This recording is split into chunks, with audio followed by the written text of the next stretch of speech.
Welcome and good afternoon, and welcome to ISD 709's monthly Committee of the Whole meeting. It is Tuesday, April 2nd, and so we are here gathered at 4:35. It is a regular scheduled board meeting. This is ISD 709, Duluth, Minnesota. We have a monthly Committee of the Whole meeting where all board members are present, and we have presentations, information, and are able to be in a less formal setting and really find out the inner workings of the things going on in our district, ask questions, and be able to move forward with some important things. And many times what's on the agenda for Committee of the Whole is going to appear on a school board meeting on a more formal level for a vote on some things. Not all presentations, but many of them are just a predecessor to an important topic that will come up at a board meeting. So I welcome you all to our Committee of the Whole, and I'll turn it over to Clerk Zadowski, who takes roll. Member Banks. Here. Member Eder is excused. Member Lafleur-Kemp. Here. Member Lofeld. Here. Member Mikesell. Here. I am here. Member Williams. Here. Superintendent Magus. Here. Assistant Superintendent Bonds. Present. Deputy Clerk Zunich. Present. And let's see, HR Director Severance. Present. And Board Secretary Shannon Brown. Present. And our student rep from Denfeld, Larissa Miller. Present. Perfect. Thank you. And just a reminder, too, we have a lot of presentations tonight, and we're excited to hear, and we're honored and really appreciative of the time that you give to come and share the information. Just remember to kind of pull that mic pretty close.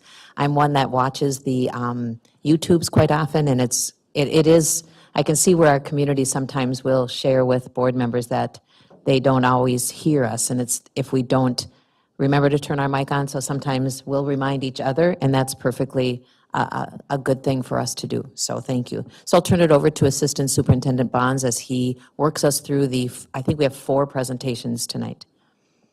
That is correct. And actually, it's 5 presentations with 4 presenters. So good evening, everyone, and thank you, Board Chair. Up first, we have Executive Director Simone Zunich. She will have 2 presentations. The first one will be related to RFPs, bids, and quotes. So I'll turn it right over to her.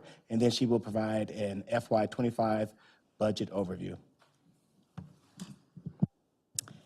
Thank you. First of all, I'd like to introduce Kathy Holman. She's our purchasing coordinator. She's been doing the position for over a year now and is doing a great job. She's implemented the Amazon business accounts, which has been hugely successful. Anyway, we wanted to speak to the board to let you know how we order in our district, how we place an order, and then how we handle our RFPs, bids, and quotes. If you have any questions afterwards, I'm sure Kathy can help answer them as well. So procurement procedures for a purchase order. So after it's determined that an item is needed and it's approved for purchase, generally if a teacher or a staff member needs something, they will go to the principal, and then usually the site clerical then will help implement the purchase order. The clerical then creates the PO requisition with the appropriate budget code, which is highly important, and then it's submitted for proper approval depending on the amount. We have dollar amounts up to $1,000, and then up to $5,000, then up to $25,000, up to $50,000, and then beyond. So when we get audited by the state or MDE, even for our ESSER purchases, all those POs are always approved accordingly, depending on what the dollar amount is. Once it's approved, it's processed by the purchasing coordinator and emailed to the vendor and the requisitioner. When the item is received in-house, the requisitioner makes notes, so when accounts payable receives the invoice, they can ask if they can pay it, and they answer yes or no. We accept email approvals now. We changed that a couple of years ago. It used to have to go back to the site, have to get a manual initial or a date, and our auditors said we can do email. So let's go here. So procurement procedure for contracts. So the decision to use a bid quote or RFP for contracts is determined by the Uniform Municipal Contracting Law based on the dollar amount. I did submit that last month. 25,000 or less is open market, or at least 2 quotes. So when practical, Kathy always asks for 2 quotes. We're now finding out when we get audited, and by our auditors, even by MDE, they like to see those quotes. So we're asking people to keep those on hand in a file in their office. So if we need them, we can call them and say that, the auditors need them. 25,000 to 175,000 are sealed bids or direct negotiation, and 2 quotes or more whenever possible. Ideally, we like to see 3, but we will take 2 quotes. And anything over 175,000 sealed bids must be advertised publicly and subject to specialized requirements of the governmental subdivision. A little side note here, for instance, next month I'll be bringing to you a contract for busing. That bus contracts generally go for 10 years, so it's time to renew that. And generally, we don't get a lot of other companies wanting to bid for a busing contract. So we have a different process where we would actually have to publish it for 30 days in the local paper. So we will always follow the proper procedure there. Kathy is very careful and is a rule follower, so I know that when she says it's good, I know it's good to go. And so for contracts, after the criteria is determined and quotes or the opening of the sealed bids are obtained, a decision is made based on best price and what requirements are met.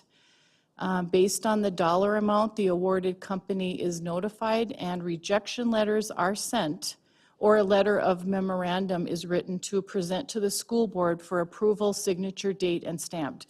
You're all aware of that when we bring those letters to you, when we ask for the approval of a bid. And all information is on file in the Office of Purchasing. And that's basically it. So a lot of detail goes into that, but if you have any questions, we can answer them. Member Loeffler Kemp. Yeah, just a quick question. Thank you for that background. Real helpful always. Do we give preference to local or regional or Minnesota-based bids? Yes, generally we do. However, if there's a vast difference in the price, we are somewhat expected to go to the lowest price. I think if there's not a big difference, I think that's something we would bring to the board and say there's a $5,000 or $10,000 difference. One is local, one is not. And I think we'd have a conversation about that. But we would try and honor that. And kind of follow up with that, I know generally, particularly when it's facility related, some of us will ask, is that a union company? And do we give preference to that? Yes, we do. Yes. Chair Loeffel. So can you just briefly tell me where the Office of Purchasing is? And is that Kathy's main role in our district, is you are the manager of our purchasing department? Yes, I'm in room 211, right upstairs, and yes, that's, my title is purchasing coordinator. And how many workers do you have in your department that you directly work in purchasing with you? I just recently acquired a 20-hour assistant. I don't know if I want to call him that, but somebody who assists or helps, and he's also working in AP for 20 hours, so he stays Otherwise, busy. you're our purchasing department. I am, yeah. Is that typical in districts our size? I'd say it's fairly typical. Okay, I mean, I okay. think- Yeah. I mean, I think some are smaller, some are larger, but I think usually for a district of our size, sometimes even a little bigger, there's usually one person, but having 2 people is not uncommon as well. Kathy's been doing it herself for the last year. It used to be a 2-person department, and then just recently we were approved, so we went ahead and did a 0.5 for purchasing and a 0.5 for accounts payable. they're big desks. We pushed through a lot of orders, a lot of invoices, and there was a lot of extra time worked in this department. But going with the Amazon Business was great for everybody. Instead of using the P card, so we eliminated a lot of that paperwork. However, it increased the purchasing department because people were placing purchase orders. And sites can put their wishes into a cart and order it that way now, instead of doing an individual P card for every purchase. So it's helped our processes, but it also made the department much larger, so that's why we needed a half-time person in there. And just to follow up on the purchase orders, then each of our sites, do all of our sites, all 26 of our, I know that not all sites do, I know, have a purchasing agent within there? Like I know at Denfeld, is it Tammy Udd, and does every building have that? That's where buildings go to for their purchasing orders requests. Generally, it's the site clerical that places the order. Yes. We'll go in order. Superintendent Magus, then Member Banks. Sure. And when I said that most districts have one or two people of our size, I wasn't in any way inferring that Kathy doesn't do a huge, like she does amazing, vast amount of work, and I just want to commend her for that. And also just say that really much of what we're presenting tonight is on our third area of focus as a strategic plan, which is improving systems and thinking about the way that we focus on our budget, thinking about the way we focus on our purchasing, things like moving to Amazon accounts. Those are all things that are systems improvements, and you might not think that they have like direct immediate effect on our students, but they really do, because they streamline what we do. They allow us to make better product choice. They allow us to be fiscally responsible. And so our improvements to system really, no matter where they are in the organization, have effect on our staff and students and families. Member Banks? Yeah, this is just a clarification question, I think. One of our members mentioned union preference. Are there other preferences, such as veteran preference, or is that not a part of this process? You're referring to if we have an RFP, a sealed bid, or a quote. It depends if it's a professional service or not. So if it's a professional service, absolutely, we take all of that into consideration. Kathy and Brian and I read it as well, and we sent it to our attorney. We have language now into our RFP document stating, that we honor all of that. So it's now embedded into our document. You're welcome.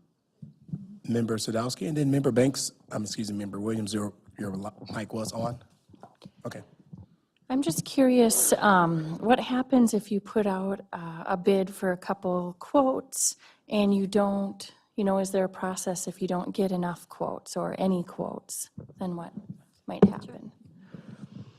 Well, if there's only one quote, then we usually go with that unless there is a reason that the person who was, requisitioning for quotes doesn't want to go, then we go out again.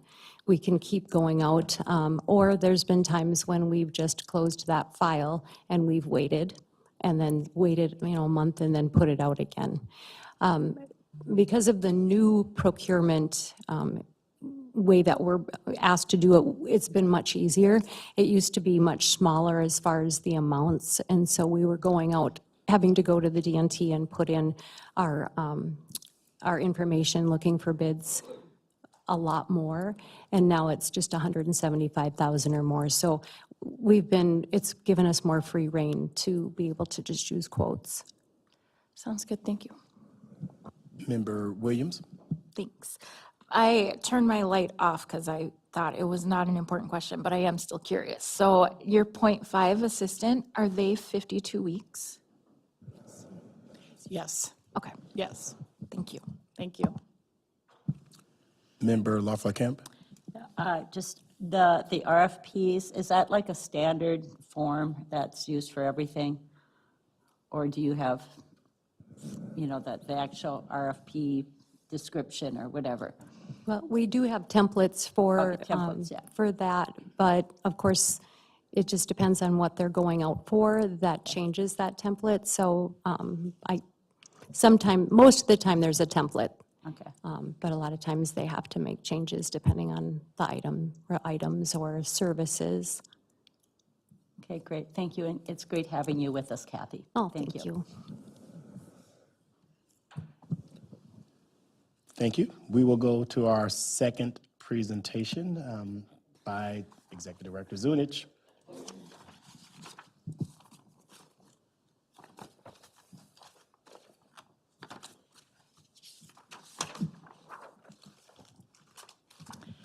Okay, yay, the budget.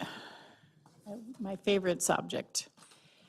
So I was asked by the superintendent and the senior leaders team, let's put together a timeline and impact overview. Tonight, I'm not presenting any numbers. That will be coming. I'm still doing work, working with our revenue calculations and whatnot. But I have a small, brief overview, and so the school board knows what to expect.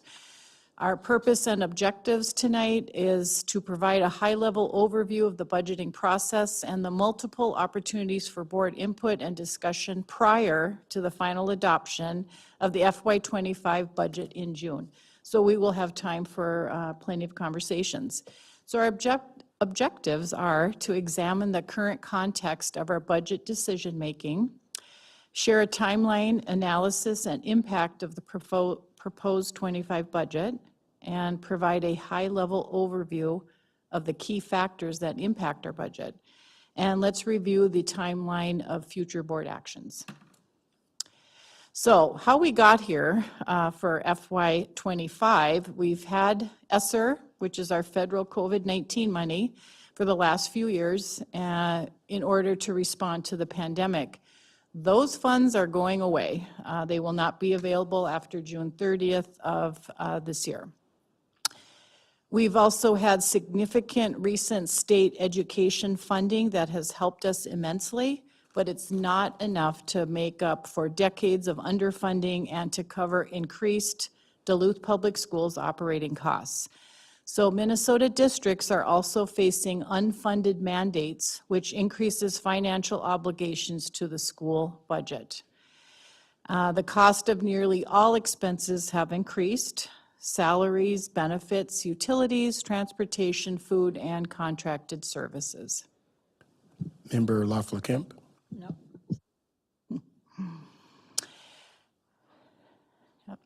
So our overview of our budgeting process, FY25, so I'll start with the timeline column. The FY25 budget will reflect the phasing out of ESSER funding. Also, FY24 is a contract negotiation year, meaning we need to apply those financial implications to the FY25 budget. And to balance the budget, the process is being analyzed by administration for discussion and presentation to the school board. Senior leaders met on March 18th for an intensive overview of the FY20 budget to review potential budget adjustments in order to balance the budget. So under analysis, strategic analysis of daily operations such as programming, contracted services, and the use of assigned fund balance will be necessary to balance the FY25 budget. Assigned fund balance transfers will be brought to the school board for approval. So you will be aware and will be approving anything we do with the assigned fund balances. And now our impact, the budget team is working diligently to minimize the impact on schools and students for FY25. However, for FY26, the impact will be greater and a timeline will be presented before June 30th of 2024 to keep all stakeholders aware of the process and overall impact. Our initial forecasting is a very high-level overview. To the upper left, review of enrollment, potential decline in enrollment, which is roughly 100 ADM a year. That's our adjusted daily membership, is forecasted annually for the next 5 years. So overall, I've basically reduced our ADMs by 100 each year for the next 5 years, for a total of 500. To the right, our basic formula increase of 2% plus inflation capped at 3%. So as you know, last year we got 4%, and this year we're getting 2%, but we will get some inflation in there, to be determined how much. Compensatory aid remains consistent with FY '24. However, I was reviewing revenue today, and I might have a little better news there. So, to the bottom left, special education cross-subsidy increase of 4% from FY '24. If you'll remember, the district pays 40% of special education. It went to 44% with the legislative changes, and so I'm calculating approximately another 4% on top of that. Title aid remains under review for a potential of 1.5% increase over FY '24. However, ESSER made huge donations to Title for funding, and right now, it looks like we only may get another 1.5% over last year in our Title funding. We do not have those final numbers yet. We're watching that carefully. Hopefully in the next month, we should get those numbers. And child nutrition will continue to serve free breakfast and lunch to all students, so that basically is a one-to-one. So our future board budget discussions and actions. We look forward to continuing to discuss the proposed budget with the Finance Committee and School Board on. So tonight, of course, April 2nd, Committee of the Whole. I'm presenting you the timeline of the FY '25 budget. In April, we'll be having individual board member meetings and the April 25th workshop. Excuse me, May 7th is the Committee of the Whole, is the first reading of the budget for FY '25. In May, we will have our HR Business Services Committee and a regular school board meeting, again presented. And on June 18th will be the vote on the final adoption of the FY '25 budget.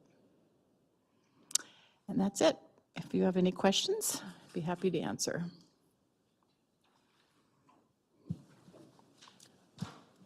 Member Loeffler-Kemp? Yeah, two quick things.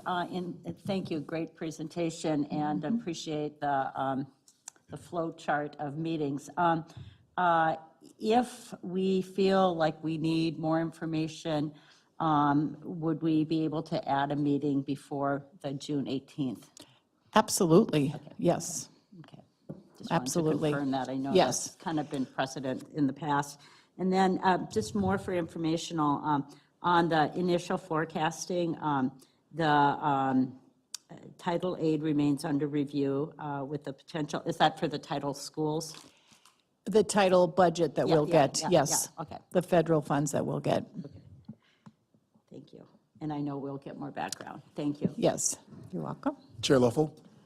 So thanks, Member Loeffler-Kemp. I had that same question about a potential meeting in June, and it would really, we all know how busy we are and how hard it is to schedule a meeting. So I would almost think that we'd want to look at a date, and somewhere in that, right after, I know it's graduation time, so maybe that next week, but, and just put one, and then if we don't need it, we can cancel it.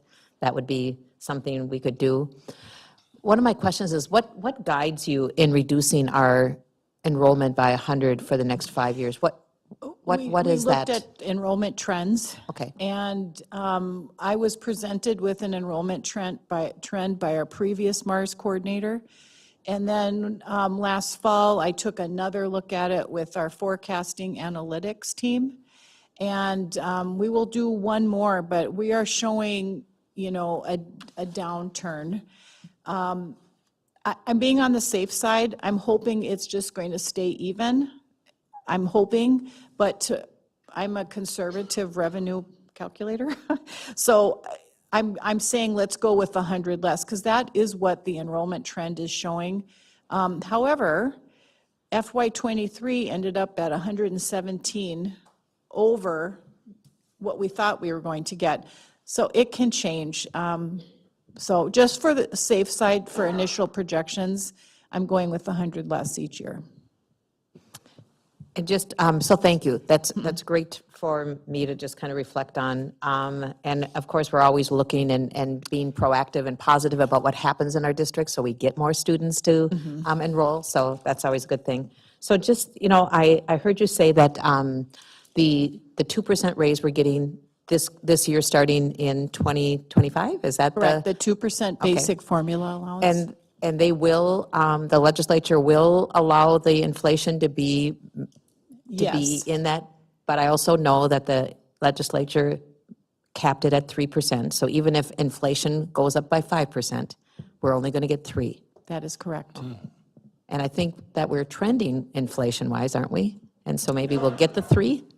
Last time I looked, it was 6 weeks ago, we were at 8%, but they said then that maybe is going to take a downturn, so to be seen. Okay. It'll be interesting to know when the legislature will set that date of when will they kind of put out, like, this is the inflation timeline in June or something, whatever it is, and then add that to it. But thank you. Generally, we get that information in May. Okay. That's why I always say a lot can happen between now and the end of May. Member Banks, then Superintendent Magus. Sure. Thank you very much. I have another clarification question. Can you bring the slide back up before you put the question slide up?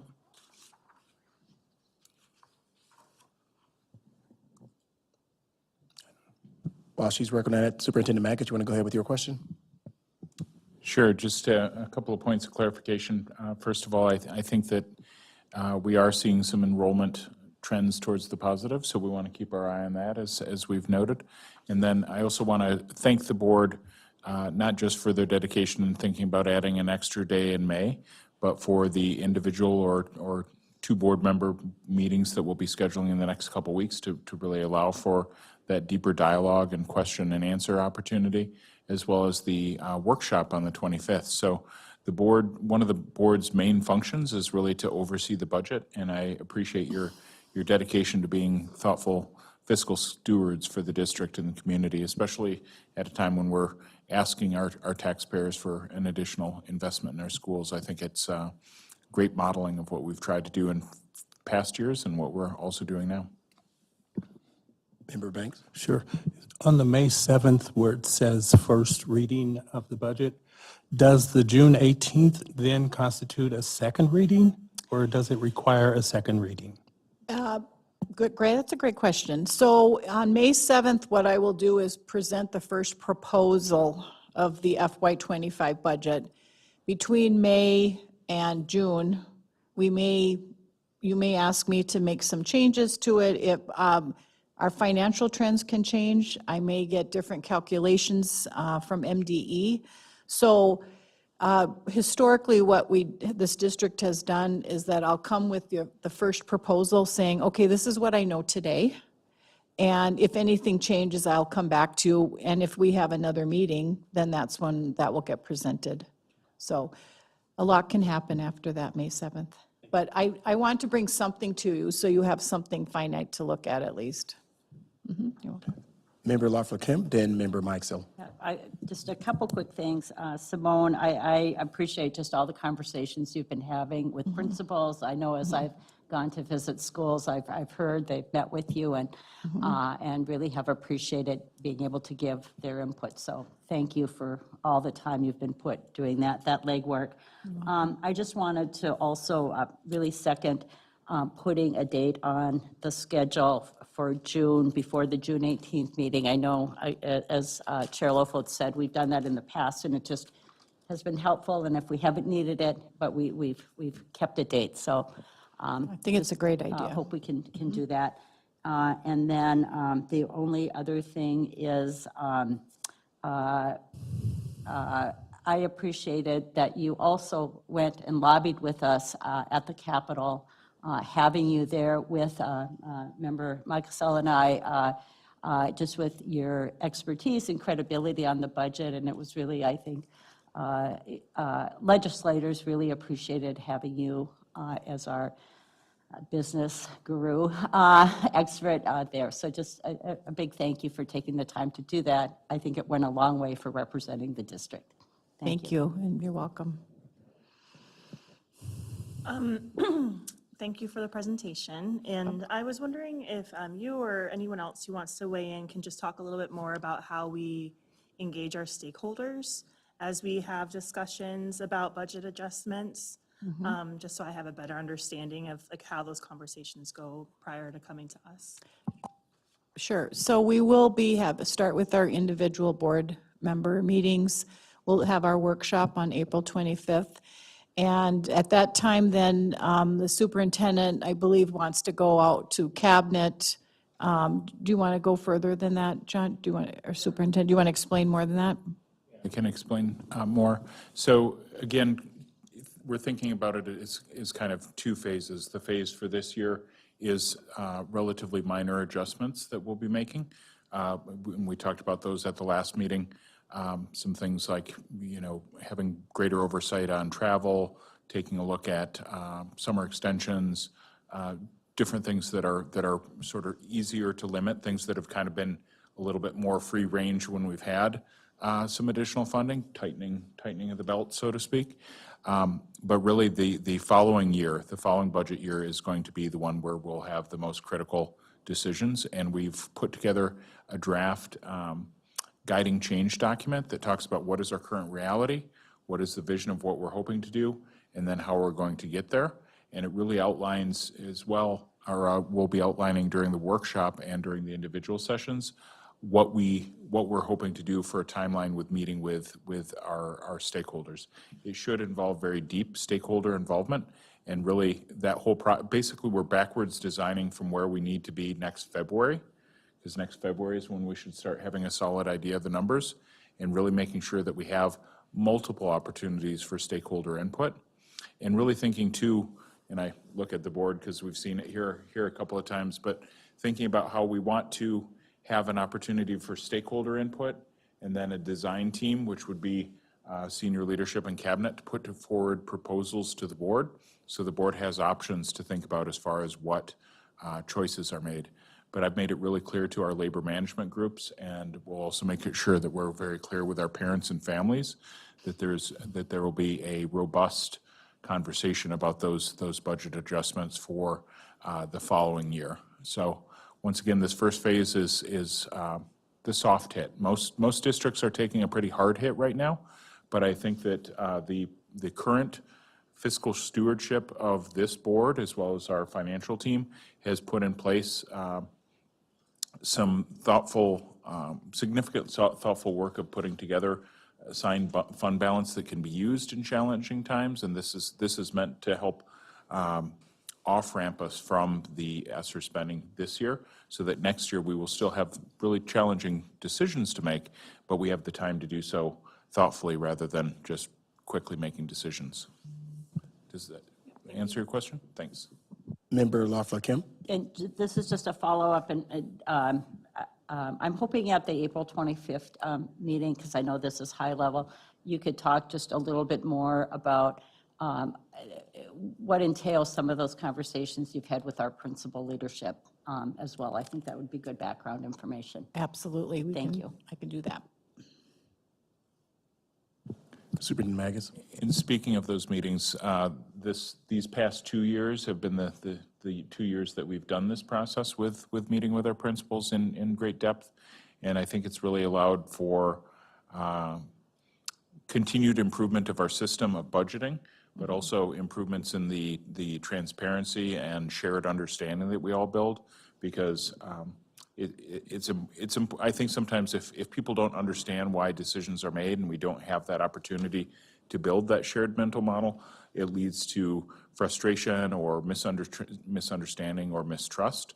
And so I really want to commend Simone and Anthony and the rest of the team, the directors for the various levels. It's taken a lot of time to have those meetings, but I think it's really been a positive thing that we've heard many positive comments from our principals and others.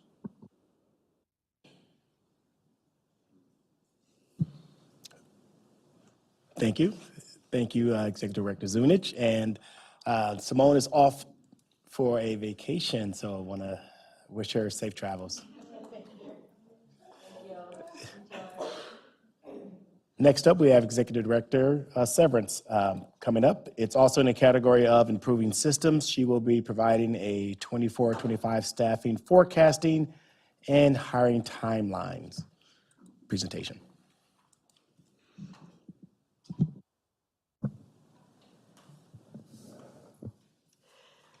There is a attachment that came into Board Book just this afternoon, so.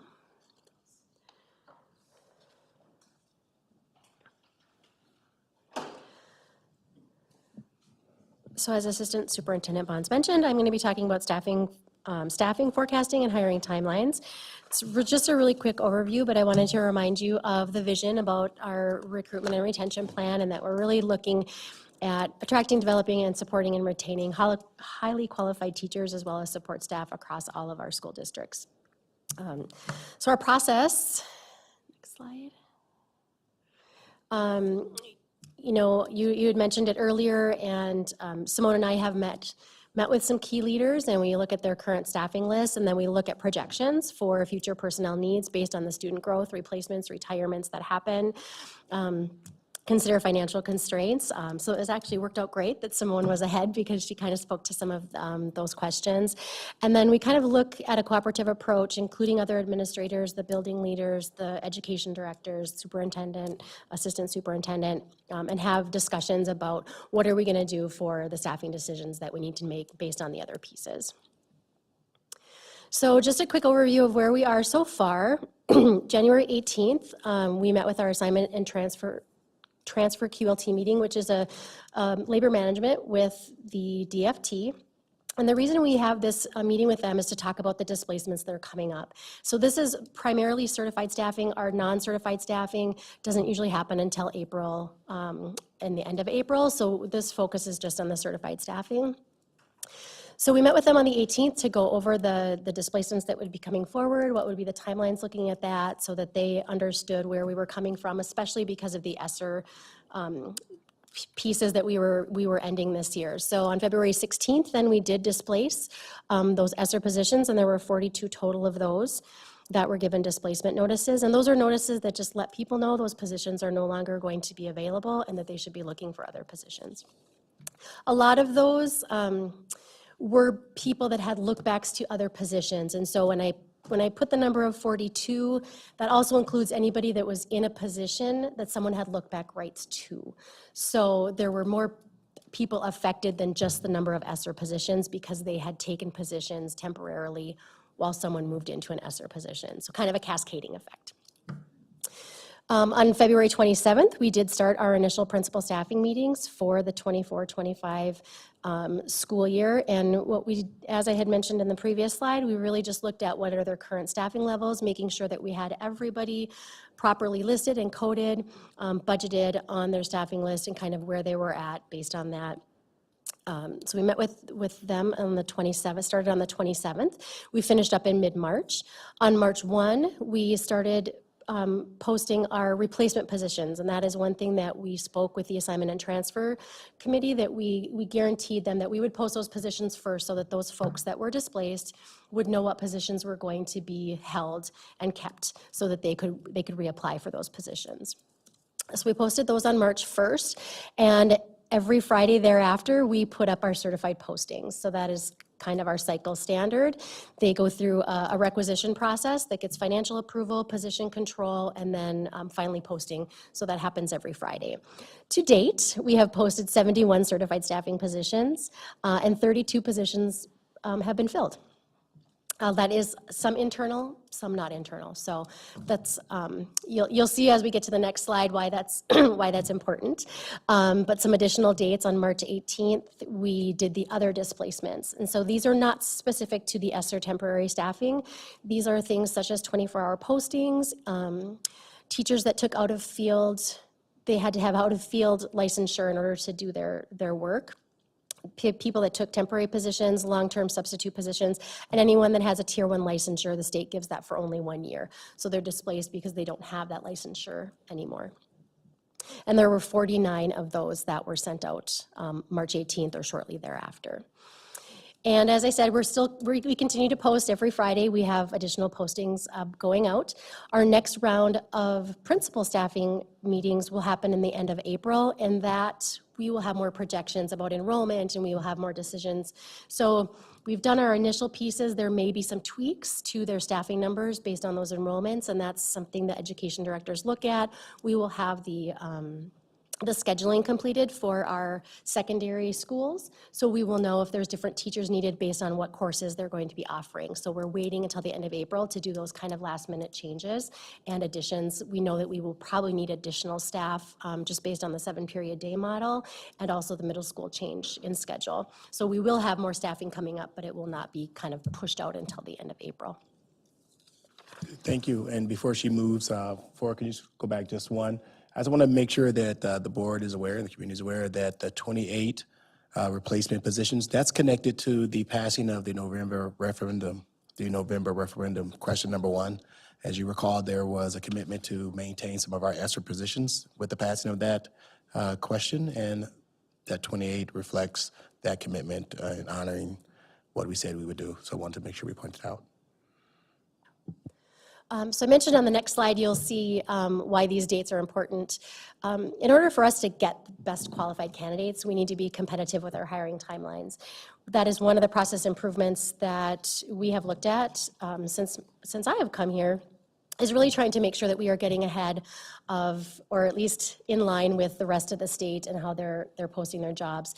We were at a point several years ago where it was maybe July or later where we would be posting our jobs. So we've really tried to refine our process and our communication and the way we've worked with the principals to be ahead of this stuff, to look for those things so that we can get those jobs out, not only for our internal staff, because there is a lot of movement that happens internally, but then to get those best quality candidates from external.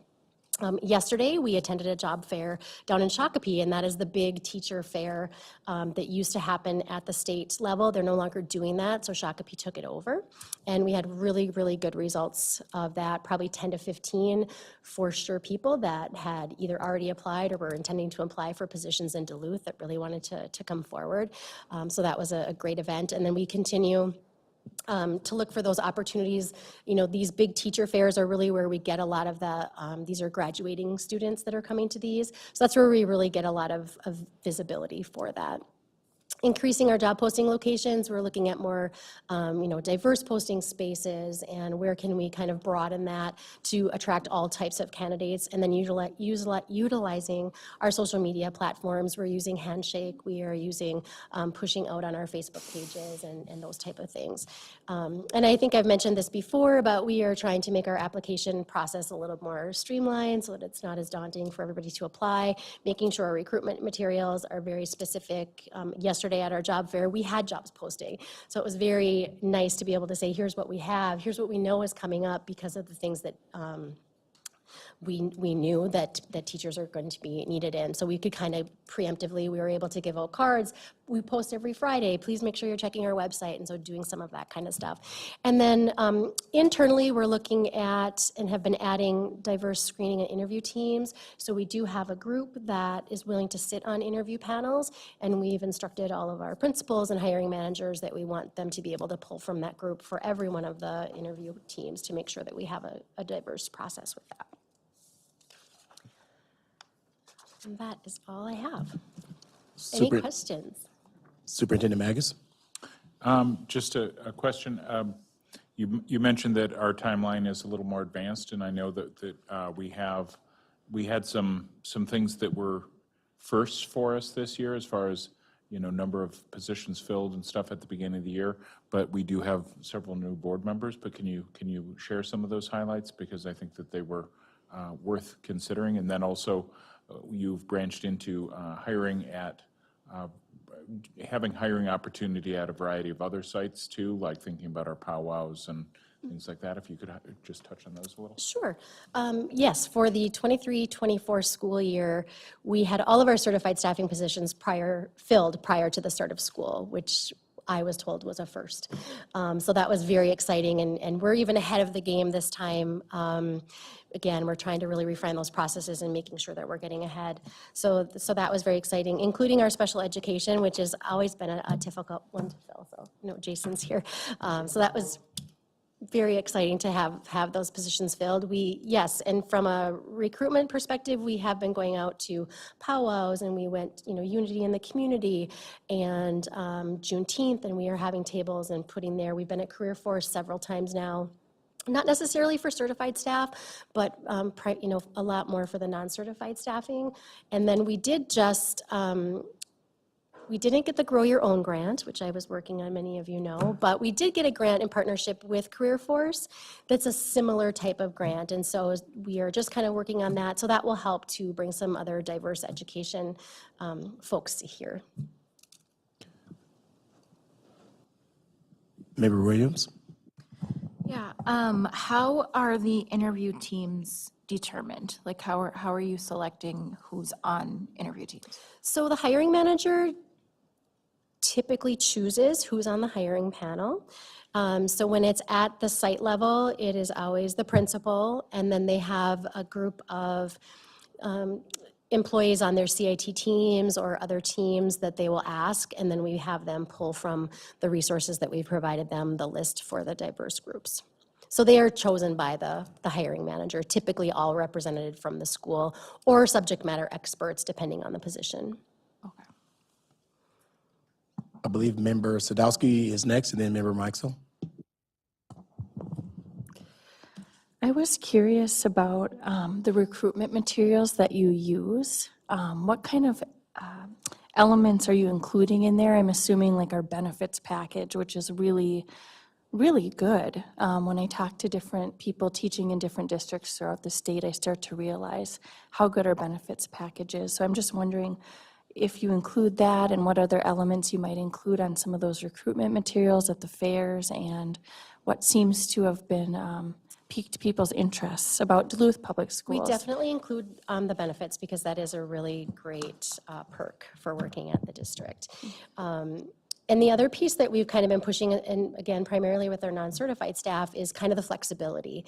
So, we have positions in bus helper, for example, that maybe a working mom could do that because she can do it for a couple of hours in the morning, or our lunchroom monitors. And so we really try to focus on the benefits and then the time, and we'll take people from, you can work 10 hours a week to you can work 40 hours a week. So really kind of that scope of flexibility, which has been really helpful for us to get other folks to be able to be employees here. Because I don't know that they necessarily know.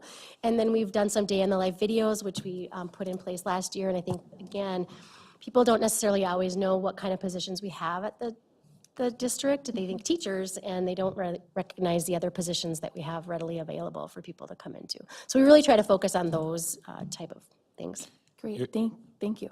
If I could add just a little bit too, sometimes for some of our specialty positions, we've developed separate flyers and things like that we've put forward, and I think that with some of our new leadership positions coming open, as far as some principalships and other things, we have kind of a unique opportunity, considering that many other districts are in a state of severe contraction with their budgets.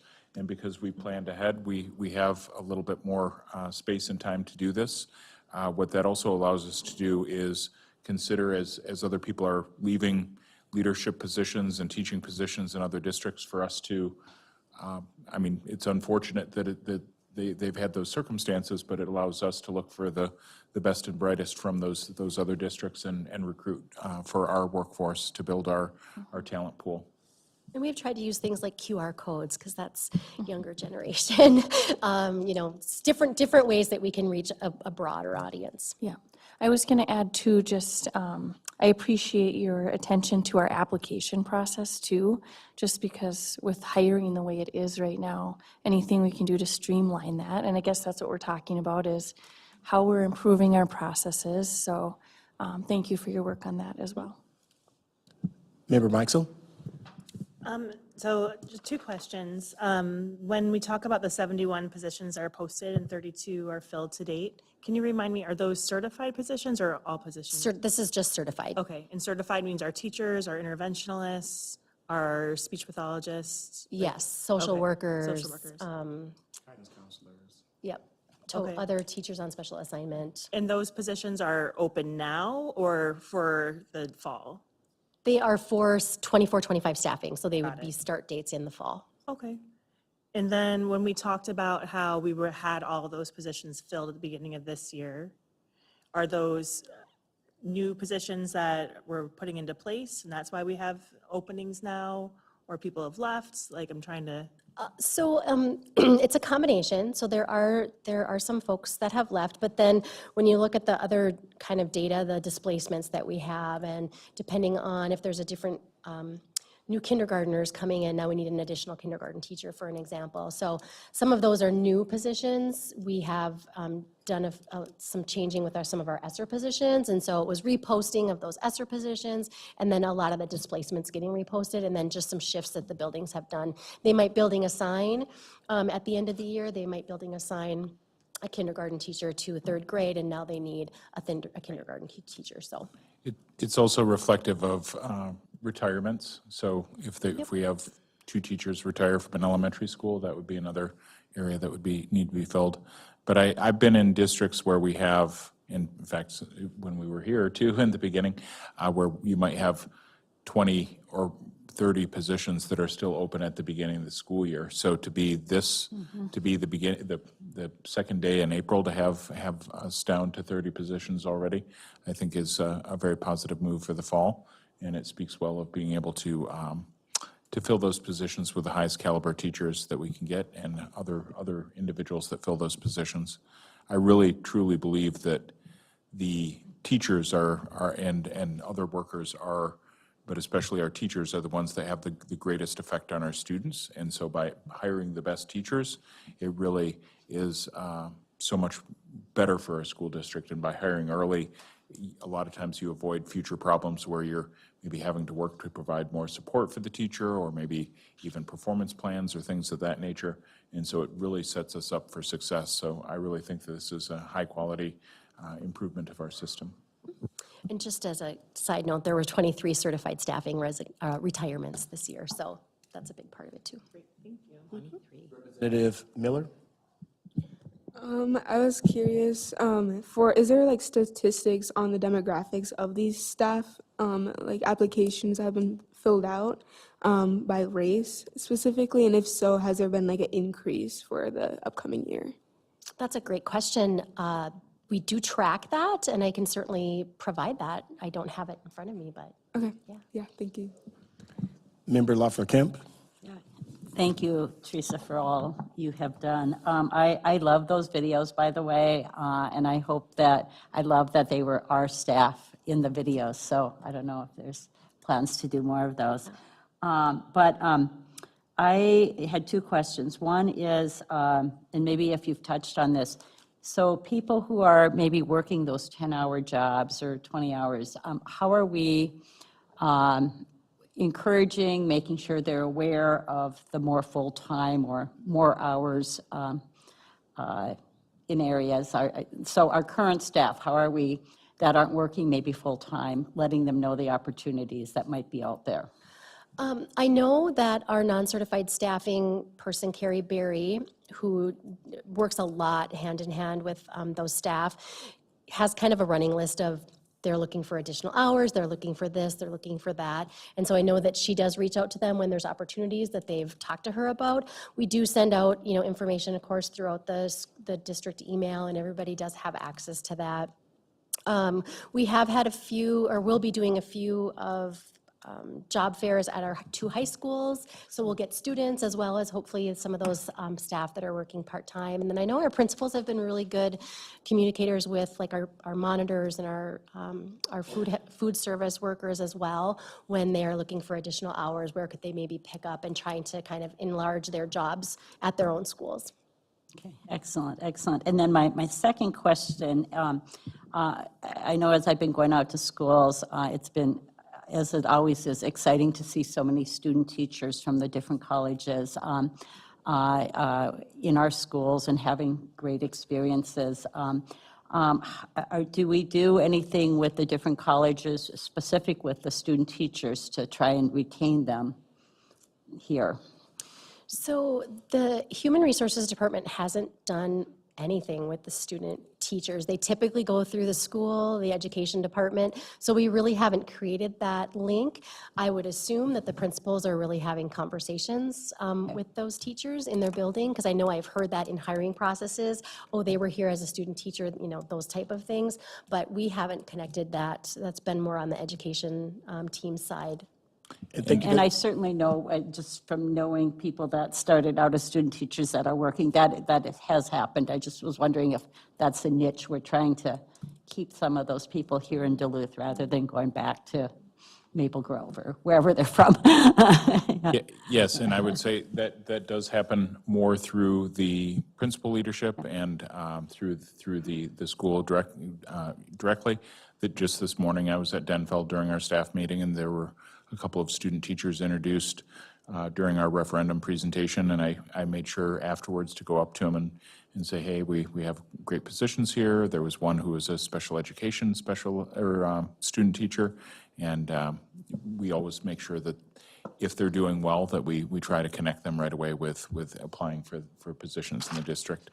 We've also sometimes reached out and had meetings with education departments, particularly when we're looking for other types of other positions like paras and others, because quite often people who are interested in education and going through education program, hiring them first as a para so that they can get those experiences, and then if they're finishing and wanting to become a teacher or other support positions, we've really done a lot of partnership with College of St. Scholastica and UMD, but that's been kind of tangentially linked to the Human Resources Department. And the other piece, in fact, we had a review today with our teachers on call staff, because oftentimes if the teachers that are coming out of school aren't able to get into a position right away, they will go into substitute teaching. And we've actually hired a lot of folks that have started out in the teachers on call portion and then become our staff, because they get an opportunity to work with our teams and our principals get to see them. So I think that's another place that some of the college students are coming in as well. And I'll jump in there. So that's a great question, because right now our teacher learning equity department is under transition with a few positions. And that's one of the things that I have marked as an area for consideration to fill in that gap. Make sure there is some district support for student teachers and others, because at the moment it doesn't exist. And so we're trying to figure out like how to make sure there's some coordination of efforts for our student teachers.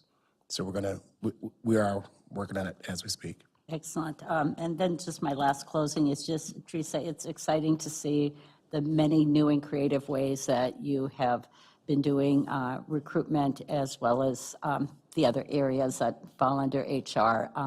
Just, again, a huge thank you, for what you bring to this. Appreciate that. Chair Lofu, and then Representative Miller. I just want to echo what Member Loeffler-Kemp said too. The weekly or monthly newsletter you put out from the benefits and the HR, you know, that we get, I get to see it. I think it's because I'm on staff at Denfeld, but maybe all board members get it. But, you know, those are good things. And newsletters are coming out from many of your departments now, you know, teachers at TLE, yeah, and HR, and it's just really a lot of it, good information. So that's a good thing. Just a question about, again, going back to Member Williams' comment on the interview team. Principal has an opening, they create the team that best fits the need of what they need. If it's an English opening, they're gonna have probably an English teacher on that. But then if they set that team, then they're also bringing in this team of interviewers that our hiring manager has put together to kind of add some layers to that. There is an equity team that people across the district that have willing to sit in on interviews to provide that equity piece of it. So then they will pull one of those folks onto that interview team as well. Yep. Thank you for that clarification, or seeking that clarification, because when we say hiring manager, so I'm the assistant superintendent, but if I have a position that's opened, I'm the hiring manager for that position, right? So any leader who has a position, they are the hiring manager for that position. So it could be HR, could be facilities, but whoever is posting for that position, basically signing the requisition, develops their team. Correct. Representative Miller, then member Meixel. Okay, just a quick question. I was curious, has there ever been like a student on one of these interview processes? Not in my time here have we had students on the interview process, no. Okay, have you thought about that at all? Would it be more of like principal making that group? The principals do make the group. I haven't thought about that, but that's something to consider. Yeah. Except that, agreed, especially when it comes to teacher positions, there has not been that I'm aware of, but we have involved students when it becomes a principal hire. So we've had students participate in some of those opportunities. You know, they may provide the tour for the candidates as they come out of the interview. They may end up taking the candidate on a tour of the building, right? So we involve students in speaking and interacting with potential candidates, and then we ask them later, like, you know, How do you, how do you, yeah, how'd you- Yeah, how'd not you feel? specifically on the interview panel itself, but engaging with the candidates. yeah, I think that's something that we should take a look at because it could like increase the students' engagement for everything. So yeah, thank you. Member Meixel, and then member Loeffler-Kemp. This is a real quick follow-up to a question that Chair Loeffel had regarding the equity teams that are available. How often are those used, and are different hiring managers utilizing that? They are requested to do that, use them all the time. Now, sometimes the availability might not be there. And our turnaround on our interview panels are sometimes quick. So I guess I'd have to go back and look kind of, and take a percentage, but we've been very clear about ensuring that they're on there. And if they can't get somebody from there, we've been trying to find someone for them. We can do a little bit of kind of pushing on our end. Yeah, it would be interesting to track that and then also define the success in terms of Yeah. how we're doing in our staffing.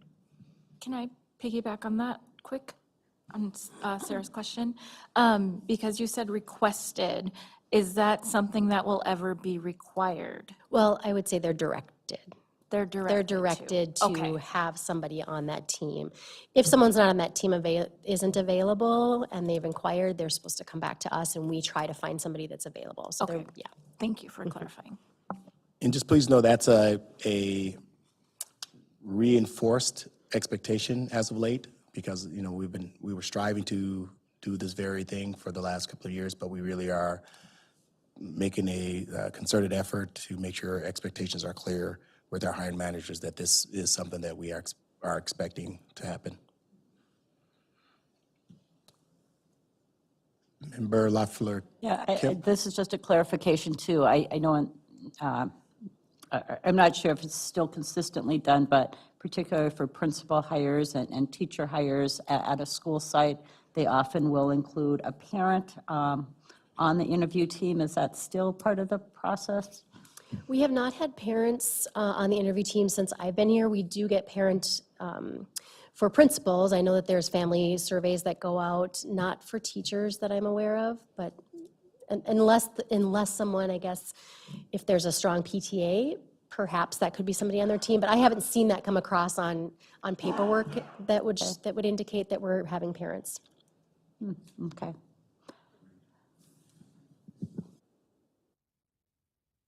All right, thank you. Next up, we have Director Williams under the area of supporting every student. Board, I will let you know that you have received a packet, so you should have that information with you at this point while we are getting set up. So is there a preference not to project what you do have now, or it doesn't have to be, just want to make sure? It should be in the back of your folder. There's three handouts. There's that one and there's two others. Yep. They're all together. There are three handouts that looks like this. They are in the board book. They're just in your packet too, so they're handy. We're going a little old school. First of all, notice I'm not last. That's right. We made sure of that. We said we were committed to making sure that Director right. Williams was not last this time. The first document that I'm sharing with you is our annual self-assessment, which is a Head Start requirement that I bring to you at the same time that I bring our federal grant to be approved. So it's just looking back at our last year and a half, essentially, and I'll kind of move through the document without reading it word for word. So we have a series of meetings in the fall that include staff, families, and community members that may have insight on a particular topic area. We're looking at how are we doing with our grant goals, and we're asking for feedback from people who are both in our program and in our community. So it's a series of meetings. We take the results of those meetings and put them together into this document, which is our self-assessment report. The first area that we look at are our own internal systems to make sure that our systems are operating efficiently and that we have been in compliance with the Head Start performance standards, of which there are very many. We looked closely this year at our enrollment and recruitment systems because we have been under-enrolled. We'll talk a little bit more about under-enrollment in Head Start, but we wanted to make sure that our own systems weren't limiting families' access to our programs, and we did find some places where we could improve. So we created action plans for both our enrollment process and our recruitment. We have maintained 90% enrollment for most of this program year. There are some limitations that make it difficult for us to hit the 97% that Head Start requires, and most of those are extremely high needs in classrooms. We've maintained full staffing in our program, but we have had vacancies in positions that give an extra layer of support, so float paraprofessionals and some ECSE paraprofessionals. We have implemented the safe delivery of preschool students. Our transportation plan has been very successful this year, so we've trained both our parents and the transportation department on strategies to keep young children safe on the school buses, and we are happy to say that we have had no incidences this year, and in fact, we are still getting evidence that the system is working. So we're very happy about that. We've also created an internal monitoring system so that we have evidence that active supervision is happening in all of our sites and that classrooms are implementing both our curriculum, creative curriculum, and the pyramid model to fidelity. And so an internal monitoring system in place, and that hadn't been there before. And there's an image of the Head Start management wheel, which is it's a Head Start device, tool for just looking at how Head Start programs operate. We haven't interacted a lot with this wheel, but it is a key Head Start tool. And we believe that we're going to try to align our systems better with this wheel and try to incorporate the school district systems within the wheel. So meeting with the Human Resources Department, meeting with facilities on a regular basis. You may or may not know, but Head Start operated somewhat in a silo for a number of years, and we definitely see the value of blending our systems more effectively. And it takes a while to figure out how to dismantle a silo. So we feel like that might be one place for us to start. If we look at our progress toward our goals, we did align with the World's Best Workforce Plan for our school readiness goals. And in those goals, we said that 85% of 4-year-old children who participate in our preschool program will score within the end of the year before kindergarten range in 4 out of 5 domains based upon our assessment tool. And so you can see the results of that. It's also in the World's Best Workforce.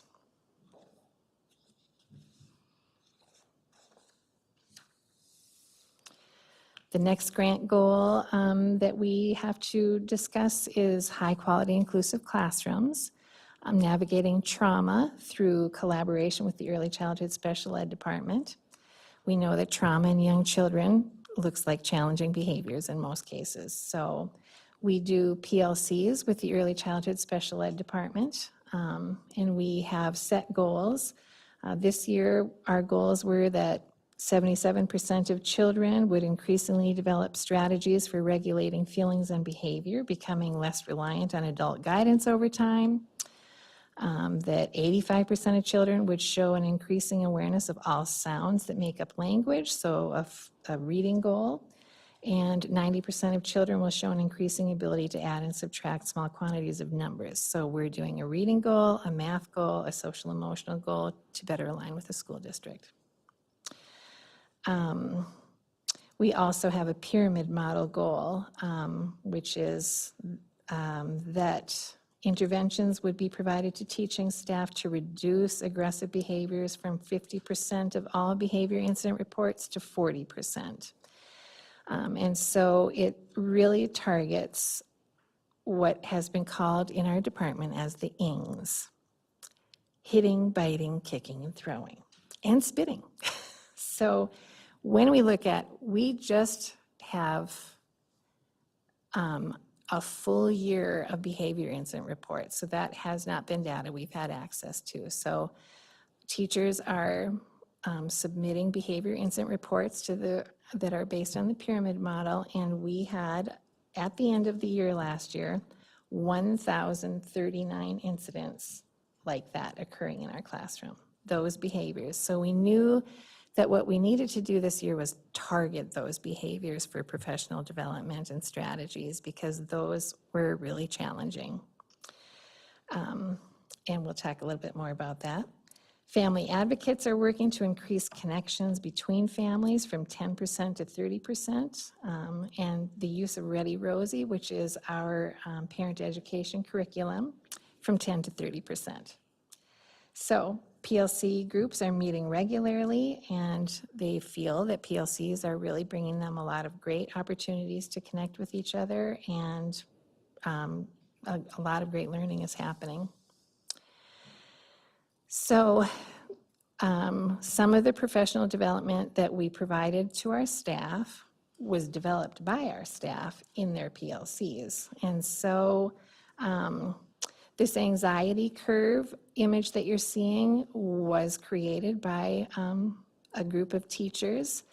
It has been phenomenal. It has been a series of about 7 professional development glimpses, and it really is targeting those ING behaviors. But it has been so phenomenal that we know that we will enter this into the call for presenters for next year's National Head Start Association. Capacity is another conversation that we have a lot. There are a lot of students on IEPs in our community. It's a community need for sure. And our program does great and is a very inclusive program, but we know that we need to balance that with typically developing role models, because that's what high quality inclusion is. And so that conversation pops up periodically, like, how do we maintain typically developing role models, because that's a key component to a high quality inclusive classroom. And so that capacity conversation, it circulates every once in a while. But that need to blend and make sure that we've got the role models that we need, and that the needs are distributed across as many classrooms as possible is a thought. We did have an early childhood mental health focus group, because last year we had a 47% increase in mental health referrals, which is significant. That same number continues to be high this year, so it wasn't just a rogue year. It continues to be high. And Head Start tells us that when we see something happen that looks like there's a community need or an unmet community need, that we are to call people together. And so we called together Amberwing, Northwoods, the Northland Foundation, a variety of staff who are interested in mental health.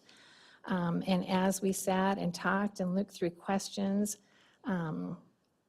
47 children being referred for therapeutic services, we realized that in the entire city of Duluth, there are 8 places, 8 slots for kids to go when they are not successful in a gen ed preschool setting. And that's Little Learners at Northwoods. Little Learners at Northwoods, I was hoping might offer to, gosh, we've got to expand with needs this high because it's across the boards. It's not just our program. Early childhood, preschool classrooms everywhere are seeing increased needs. But because of staffing concerns, Northwoods didn't offer that. So it was just like, gosh, we wish we could, but we just really are having a hard time staying staffed. So it let us know that there was an unmet community need, and that's important for us to recognize. Another one of our grant goals is Walking the Talk of Equity. Oshkin our preschool classroom that focuses on Ojibwe language and culture is doing well. Lots of families come in from across the city. Every year we have more and more families interested in enrolling in that program.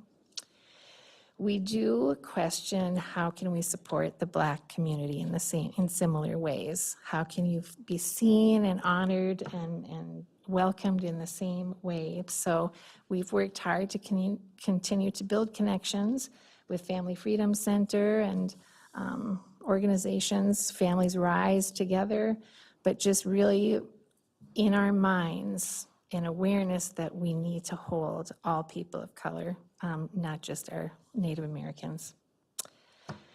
We know that increasing representation is important. Our staff has not had a lot of turnover, so one way that we can increase representation is to bring BIPOC artists and residents into our classroom. And so we have been providing that. This is our third year doing that, so 10 weeks of art in our full-day classrooms, led by people of color so that children can see people who look like them in a leadership role. We're also working on a staff recruitment video. We've got some retiring happening this year, so we are hoping to draw in some teaching staff and look at this as an opportunity to possibly diversify our staff as well. Another part of the Walking the Talk of Equity is closing opportunity gaps, and so our nature-based programming, streamlined scholarships to the Duluth Children's Museum, safety around water classes for 4 classes each fall at the YMCA. And the YMCA also gives us day passes for every Head Start family. In 2 of our self-assessment meetings, the idea of swim lessons for parents came up, which is just a delightful surprise when people come up with a possible activity. And so the Y has agreed to provide swimming lessons to Head Start parents next year with childcare provided. We also look at our achievement data by race, so we are monitoring progress by race in all of our areas. And we also conduct an anti-racist book club every year. This year's title is My Grandmother's Hands, which is a phenomenal book about trauma being held in the body. And so that class is ongoing right now. At first, we only offered it to preschool teachers, but now Katie has gotten brave enough to offer it to the entire district. There's a typo there, and so that's just, I like to call those humility typos, just to make sure that, I'm staying humble. Another grant goal, fostering resilience with a focus on health, wellness, and equity.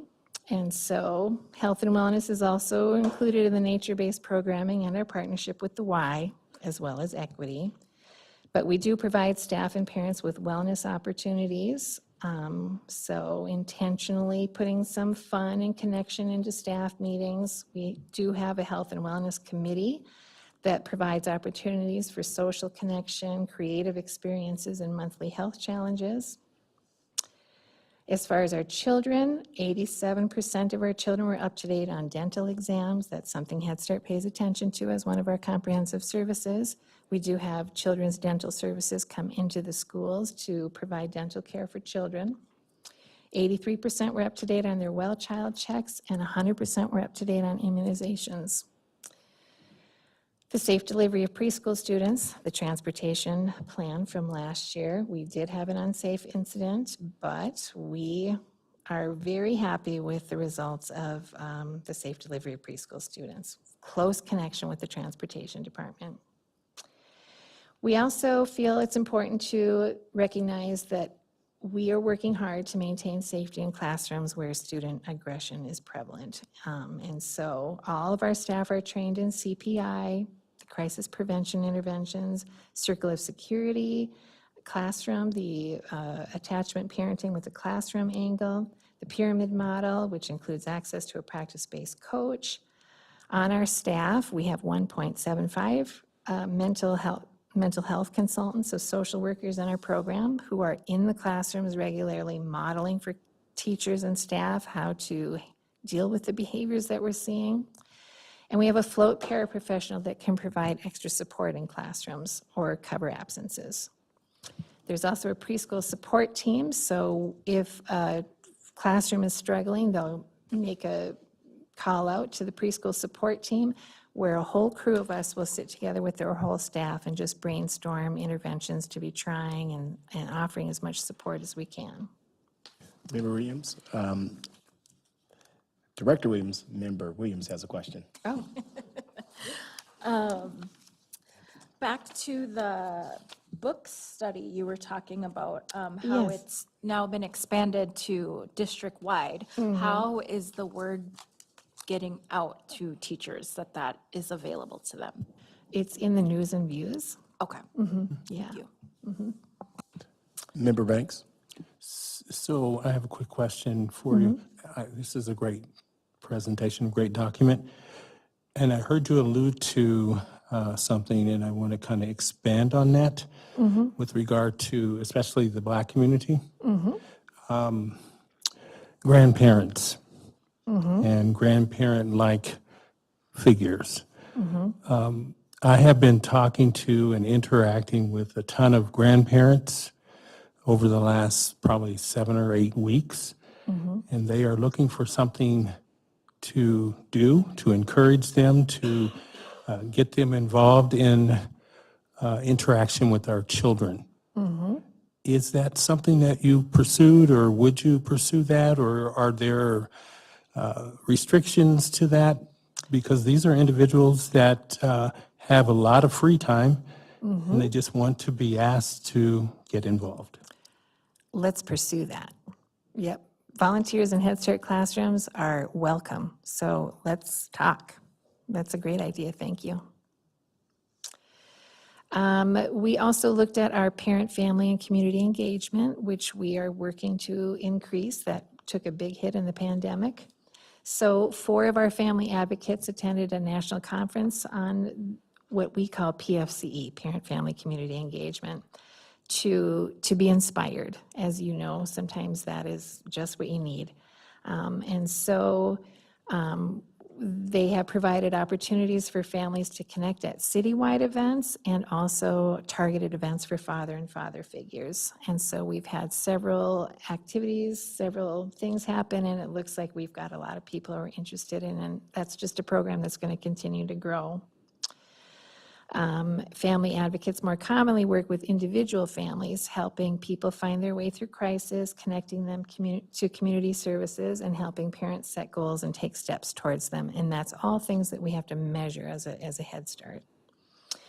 And so that also has a little model, the PFCE engagement tool, and I'll talk a little bit more about that, but we're going to use that goal for our goal setting just to get people more interacting with the tools that Head Start has available. I think sometimes you just do things because, you know, that's what you've done, but there are some great tools out there that can help us see things differently and expand upon our ideas.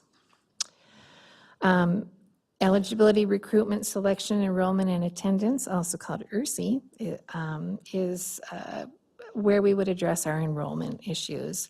So an under-enrollment plan by the Office of Head Start. We knew that some of our half-days really were not filling. And so when you looked at the half-days, if you put them into a full day, they'd be full. So we did do that last year. We converted 2 of our half-day programs to full days, and that did bring us right up to 90% enrolled. So that is the model that people are looking for. They're looking for full-day, 5-day experiences. And so the reason we're stuck at the 90% is, again, sometimes classrooms just feel like they shouldn't take another student on at that moment in time. So we have responded to that the best that we can. And again, we did a deep dive into our enrollment and recruitment processes, and we found some places where some improvements could be made. So we did that. So our recommended course corrections and continuous quality improvement.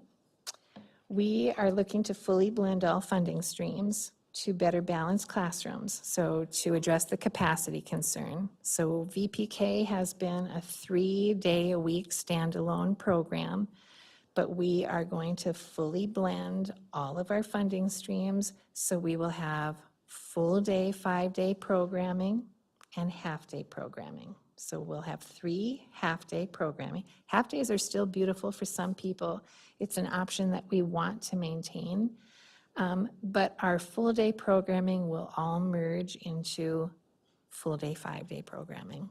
And the reason that that's possible is because we are able to charge tuition for any number of hours beyond 510. So 510 hours is what's required to get a 0.6 reimbursement for voluntary pre-K, and we can charge tuition for anything above that. And so using a sliding fee scale, we will be doing that next year. So just an opportunity for us to all, I mean, it has always felt odd to have that one plucked out. I mean, it just feels better to have it together. And with this Pathways 1 funding, scholarships available for families who are not able to pay the tuition, sliding fee scale also available. So that is our plan, and we'll let you know how that goes. Important for us to stay cost neutral this year in a year where we are all stretched with high staffing costs, actually. So this appears to be a viable solution to our capacity. Working closely again with early childhood special ed to provide services to children in a variety of program options. Increasing the capacity of family advocates to collect and use data on progress in all 7 of the family engagement outcomes, and those are all listed here. Family well-being, positive parent-child relationships, families as lifelong learners, family engagement in transitions, family connections to peers and community, and families as advocates and leaders. Those are the areas that we work with families to work towards, make progress towards. We're also going to dive deeper into that Head Start management wheel, and we want to prioritize human resources next year in the coming year. There are a lot of trainings available in the National Head Start Association, so we know we can improve orientation and onboarding of new staff and just feel like making a solid connection with human resources next year is a nice little step in the right direction. And we'll provide swim lessons for Head Start parents at the Y. That was an easy one. So that is the self-assessment report for this year. Any last questions on that one before I move to the next document? Member Lawford-Kemp? Yep, just really quick. Well, one is, can I be trained in the Ready Rosie curriculum? I think I need it. No. Are you ready, Rosie? I don't know if I'm ready right now. I know, I did. My kids may say I need it. I don't know, but no. I had to say something about that. I just wanted to just compliment you on when I think of being on the governing board, and I hope all of you, particularly new board members, choose that committee one year, because it's just, your report just really, I think of the parent conversations on the BIPOC artist in residence, or the swimming, or the going from half day to full day, or the vest for transportation. Yes. Those all came from parent ideas, and just seeing it playing out. So thank you, applaud you. I had 2 questions on the recommended course corrections and continuous quality improvement. You mentioned about new training being offered from the National Head Start Association to improve orientation and onboarding of new staff. Can you just briefly touch on what that is? Yeah. That's exciting. Head Start is going with a lot of online trainings, very phenomenal online trainings that really, they're inexpensive. Some of them are free, but they are designed specifically for early childhood teachers. They've actually got a whole CDA program on their website. So the National Head Start Association is really rising. They're encouraging all programs to individualize professional development, and then they're providing the professional development on their platform. So it's great stuff Saves happening. us as a district because we're getting this from national. Okay. Yeah. And then the last quick question, I can't remember, are the Head Start staff teachers part of the DFT? They are. Yeah, okay. They All are. of them are. All of them are. Thank you. All right. So our next document is the Federal Head Start Continuation Grant. So you can see our federal Head Start grant is $2,776,000. As part of that, there's a training and technical assistance budget. So professional development, very valued by Head Start. So $28,958 in that. We're federally funded to enroll 190 children, and our total funding is $2,776 and 288, whatever. Big numbers. If there's two commas, it's hard to say. So this is year 4 of a 5-year grant cycle. Next year will be. And so we will maintain our same goals. Head Start grant cycles are 5 years. Though you could say, gosh, we've achieved that goal. We're going to take that off as a goal. We've got that. Or we're seeing an emerging community need. Let's change our goal to this. So that's one of the beautiful things about Head Start is it tells you, live and breathe with your community. If your community is experiencing something, respond to it, because that's what Head Start does. So we'll continue. We are expanding some of the language and experiences that are in Oshkie and Waywin program-wide. So we are having people say Buju, Miigwech, Gigawabamin, Minawa, so some of the Ojibwe language across the program. Wild rice and maple sugar across the program as an invitation to appreciate the culture.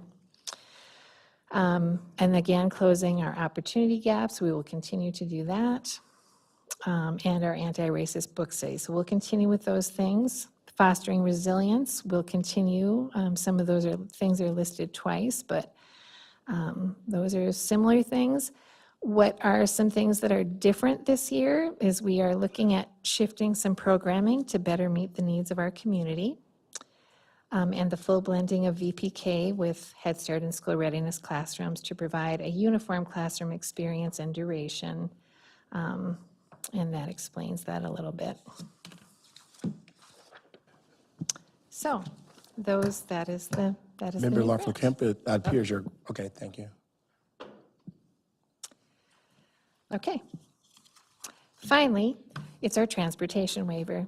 This also needs to be approved annually. I'm very happy about it this year, though. So Head Start requires that children need to wear 5-point harnesses and have a monitor on the school bus. And so this waiver is saying, will you please let our children get on the bus without those things?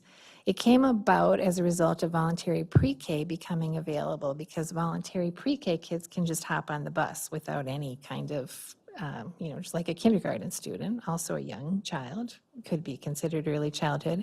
And so when that happened, Head Start was asking, well, can we ride the bus also? Transportation, a huge barrier for low-income families. And so it definitely is a equity type of thing. And so we ask that you waive those 2 requirements. Our Parent Policy Council says, though, that preschool children all need to do these things as well. They need to wear reflective vests that make them highly visible to the bus drivers and other staff, both to and from school.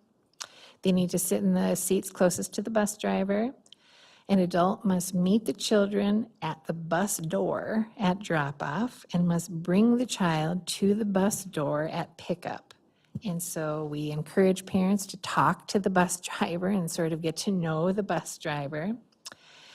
If an unfamiliar adult is picking up a child, the bus driver must ask to see an ID. That was a big thing last year because we hadn't had that in place before, but people are doing it, and if the person doesn't have an ID, they return the child to the school, and we get a bus incident report form, so we see that that's happening. It's still happening today. And that is just to make sure that somebody who's not authorized is picking up a child from a bus stop. So it really is a very much a safety thing. All Head Start children have to participate in a bus safety presentation, and we know that not all families are comfortable with this, so it's not required to ride the school bus. Roughly about 80 preschool children ride the bus to school every year. And so as we sign this, we appreciate removing barriers for children whose families are experiencing poverty just by helping them get safely to school. Director Williams, this is not the first time you brought this to the board. Can you just share a little bit about how often you've come to seek this waiver? Or for how long? How many times this has been brought here? Well, since before I was, when did 2017, I bet, was the first year. That was the first year of VPK. So since 2017, there was a period where transportation, well, many years ago, there was Head Start transportation, which has a whole set of regulations. It's very expensive. I can only imagine that it got to a spot where the Head Start program could no longer afford it. And then there was no transportation for Head Start families, and many Head Starts don't provide transportation. But then when VPK came and said you have to provide transportation to 4-year-olds, it wouldn't make sense to do this any other way. So that's the story of the transportation waiver. Thank you. Member Banks? I'm struggling with this part. So Okay. I need you to help me with this. Okay. So is this a federal regulation or is this? It's a Head So if Start it's a federal performance. regulation, how can we How can we waive it? waive this if the federal Mm-hmm. government is saying you have to provide it? Aren't we then obligated to find a way to make it happen? Or Well, I'm Head Start, struggling with that because if Yeah. it's a federal regulation, then it's a federal regulation. It seems like Mm-hmm. we can't do this. So I need some clarification on that. all right. So it is a Head Start performance standard, but Head Start tells us we can waive those two things. So we can't waive everything, but we can waive those two things. So they still need to be on buses, so, but we can waive those two requirements. Thank you for that question, and that's why I wanted Director Williams to share how long we've been, as a district, been bringing this to the board for that waiver, so I appreciate that question too. Several lights are on, but I don't know who's first. I'm going to start with Member Williams, then Superintendent Magus. So I am making the assumption that the pre-K program provides those reflective vests for the student. Yes. And do we have an adequate number of vests? Is that something that has been an issue ever? We always have enough? We have millions of them. Okay, okay, that's good to know. And then I did have another question. So a person doesn't have their ID, you have to bring the student back to the school. What happens after that? A phone call is made for a parent or a designated adult to come and pick the child up. So staff is just hanging out at school with the child until that child is Yes. picked up, so, Yeah. okay. Yep. Head Start children can never be left unsupervised. Okay, so like, does that go into like teachers having to stay overtime and things like that? Not typically. So Okay. typically, a teacher stays for an hour after the children are picked up. So typically, they are still in their classrooms. Okay, how often is How that an issue? Probably once a month. That's still way more frequent than I thought. Okay, It thank is. you. People are, it's a new system, right? So new systems take a while for people to get used to. So, yeah. Superintendent Magus, then Member Loeffler-Kemp. Sure. I just wanted to say, in general, I mean, just a general comment, not about this particular aspect of it, but just how appreciative of I am of your high level of detail to the leadership of this programming, but also the equity lens that you bring to the work that you do. You try to make sure that everything is highly inclusive, very thoughtful, and I think we always expect every employee of the district to look at things through an equity lens, especially our leaders, but you exemplify this very well, and I just want to say thank you for that. Thank you. Member Lafricamp? Total in agreement with you, Superintendent Magus. Your leadership, it's been fun to see you move into this position, coming from an elementary teacher out at Lester Park, and the leadership that you've provided. The transportation waiver, I think you bring it to us every year, don't you? I do. Okay, yeah, I just wanted to clarify that. And then a lot of these ideas, like the vest and the IDs, again, came from the parent governing board. And so, again, just great foresight on their part, great in letting them kind of decide what was best for their kids and their families, and their representatives from all across the district that serve on that. So that's just really wonderful.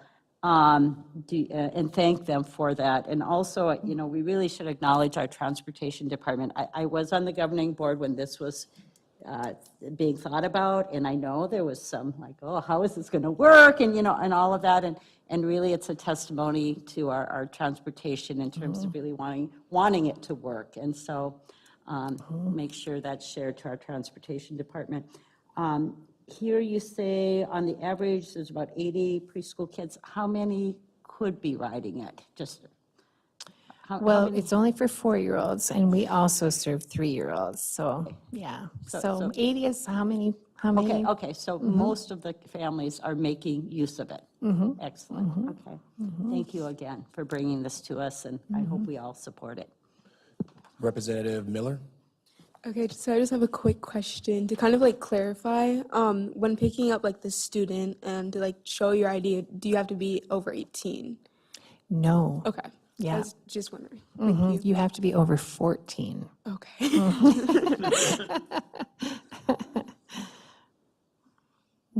There was a question, though, about what if somebody doesn't have an ID, you know, because not everybody does. And so we realized that we would just make one. We would make one. We'd laminate it and make it look very professional. But that was something that we thought about, too.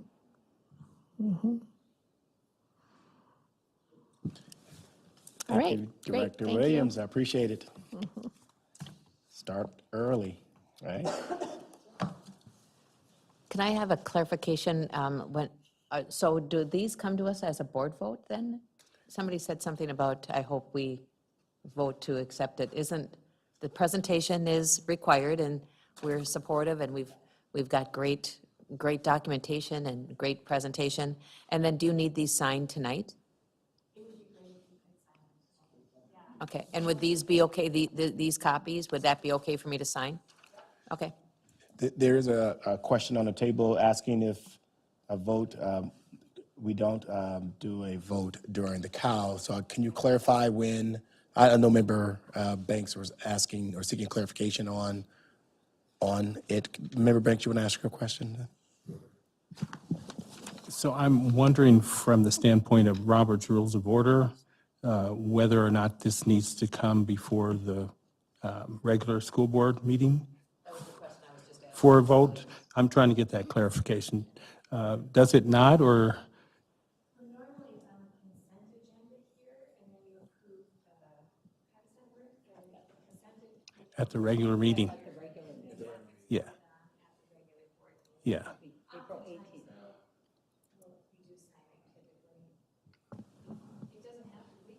Yep, we will wait. Is the end of the month. April 18th. Okay, yep. That was my question too, and yeah. Okay, yep. So this will be on the consent agenda, and as Assistant Superintendent works through the Kyle meeting with us on our committee reports. He might remind Like us that. that it's on the consent agenda. If you think of any questions between now and the board meeting, you can, bring those to the school board meeting, or you can reach out to Assistant Superintendent Bonds or Superintendent if we have questions on any of this. Thank you.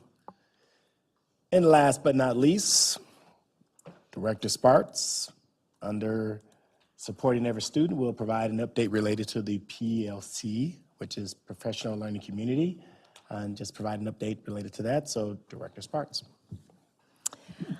All right. I did add a slide because I realized we have new board members, and so I was using the acronym without defining it. So, and this is a little bit different than what you had in your, online. So this is a PLC update. So then I decided I better tell you what a PLC is. So a PLC stands for, that acronym stands for a professional learning community, which is a community of educators that get together and professionally learn and grow together. That's what it is. These educators get in a group, and it's a consistent group, so they form a team, and then they consistently meet over the year. In our school district, they meet once a week for 45 minutes, and that's pretty standard from my experience. They focus on various elements of instruction and student learning. It depends on, are they in the elementary? Are they having a focus on literacy? Are they content-driven in the high schools? So there could be various different things that pull these educators together to learn and grow together based on student needs. So every PLC, if you will, has a different focus and a different way of going about business depending upon who they are. The big ideas surrounding PLCs are focusing on learning, having that culture of collaborative and collective responsibility, so they sit down, they work on these things together, and then they're accountable. And then that results orientation, so we look at data, we analyze it, we adjust instruction, and then the assessment piece, how we assess learning. So those are usually what a PLC focuses on. There are 4 questions that PLCs usually use to drive the work. The first one is, what is it we want our students to be able to do and know and be able to do? So that's like, what am I teaching? What is the intended learning that I hope students get from my teaching? And that's driven by the standards. Minnesota State has standards for every content that we teach. And so number 1 is all about standards and intended learning. Number 2 is, how will we know if each student has learned it? So that's the assessment piece. And that's, everything we teach should be assessed to make sure that all children gain that knowledge. Number 3 is, how will we respond when some students don't learn it? Not every child learns in the same way, at the same rate. So we have to make sure that the kids who get it the first time, awesome, but kids who need another attempt at learning or a different way at learning, we need to be, make sure that we respond to that and adjust our teaching. And then for those kids who do catch on really quickly, how can we extend and enrich the learning for students who have demonstrated that proficiency? So those are the 4 questions that surround the work of PLCs. So we decided this year, apparently the journey with PLCs in Duluth Public Schools, maybe you might know the answer to this, started around 2015, I think. There was a one-day training. A trainer came in, trained all the staff, and that is the extent of what's happened with PLCs. And then they launched these PLC meetings. We decided this year, through COVID and everything else, some of that continuity and that training, so many new staff, it was lost. So we thought we would reboot PLCs in the process. So August 8th, that was our first meeting. There were several people there, over 30 staff, central office and DFT, so teachers. We developed a why surrounding why are we rebooting PLCs and why are they so important? Kind of what is our current reality? What do we see not going so well with PLCs? What are some things that might be going okay that we want to continue? And then next steps in moving forward. Some of the requests out of that was coming up with some commonalities across our schools and our PLCs. They wanted some common forms, consistency in structure and process district-wide. And then the ask was that central office take any documents we had, update those, and then come back and present them. So we did do that. August 29th, Jen, my partner, and we did a virtual presentation to all teachers in the district, and we connected the strategic roadmap, so all that strategic processing that we did with PLCs and teacher clarity. So we tried to take all the puzzle pieces and put them together for the teachers. Director Sparks? Yeah. I know Member Banks, Member Williams had a question. Wow. So is participation in PLCs, is that mandatory for all teachers? It is. Okay, thank you. Yep, it's a part of our structure. We did come back together September 27th in a virtual meeting where I had taken that PLC handbook, adjusted it according to what I heard that people wanted, also developed a common tool that PLCs could use when they're sitting down and doing the work and documenting their progress. So we presented those and we decided to move forward with those. After that, we did have some questions and some issues coming up, and so we decided to take a little pause. We revisited on November 29th with more reps from the district office, from DFT. We looked at the documents again, and then we decided to bring the full committee back together because we're responsive to needs and concerns, so that's what we tried to do. We came back together in January.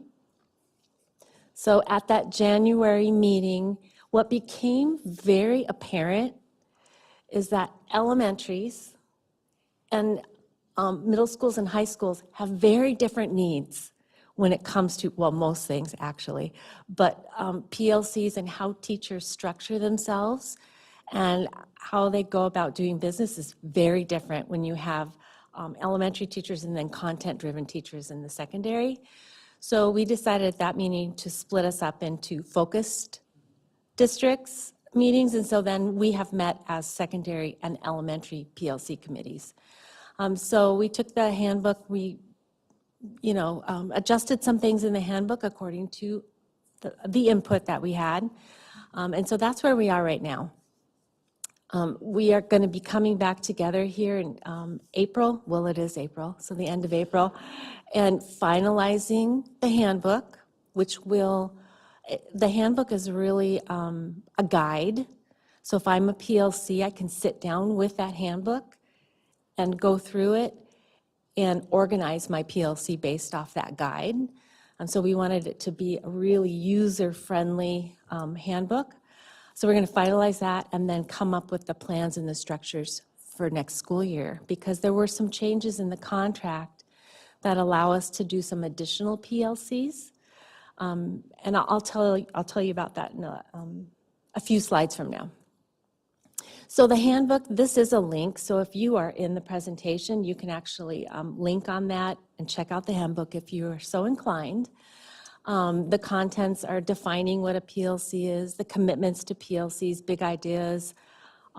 Like I said, it's a guide.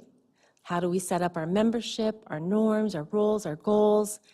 And then it's really a guide for what is the right work when we sit down as a group, what are we supposed to be doing? Did you have a question? I didn't know. I did, but I was going to wait for Okay. you to finish. And then the next page here is just a snippet of some pages I took out of there, providing guidance, forms that they can use that are embedded in the handbook, and then resources on the electronic version of the handbook there are a lot of links that they can just click on and they can go to additional resources. So it's pretty handy. Yes. And maybe you said this and I missed it, but who all was involved with creating this handbook?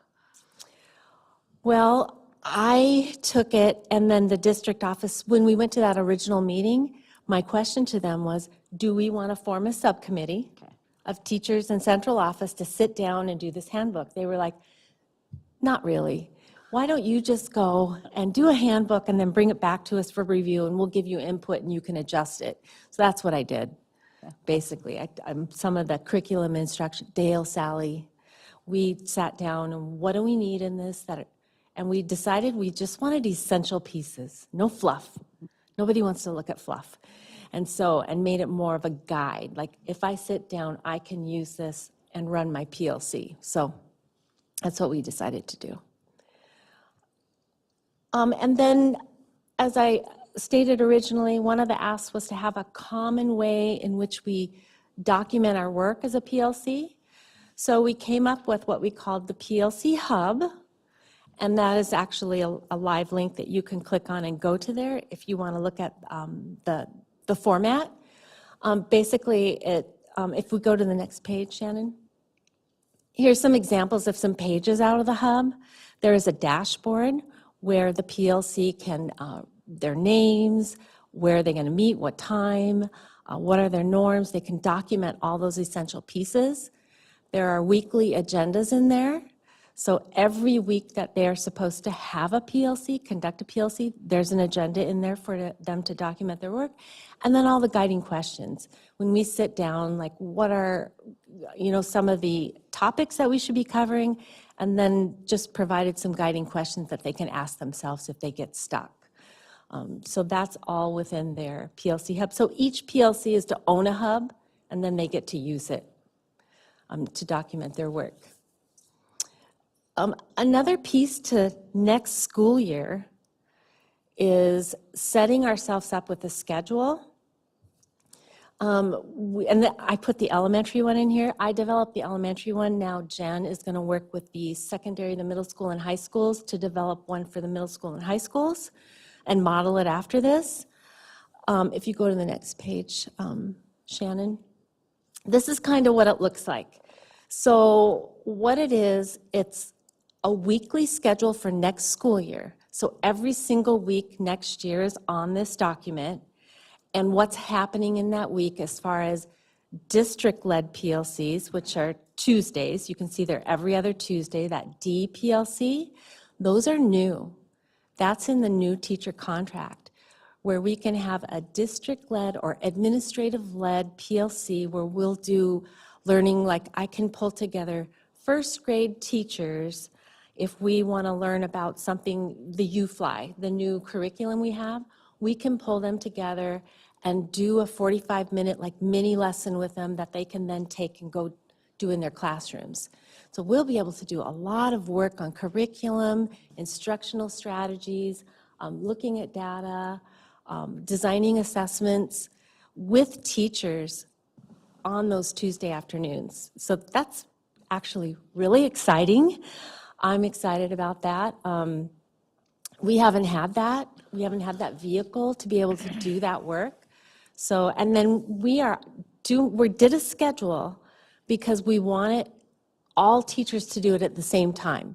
So if all PE teachers have to work on something, they can go on a virtual meeting and we all have it at the same time. So those will be protected times for those district-led PLCs.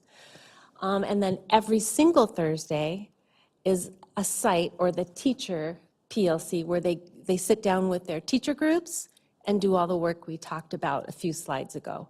So we call that PLC Thursdays, and it's reserved for those meetings. And then the new teacher contract also reduces the elementary staff meetings to 1 per month. It used to be 2 per month.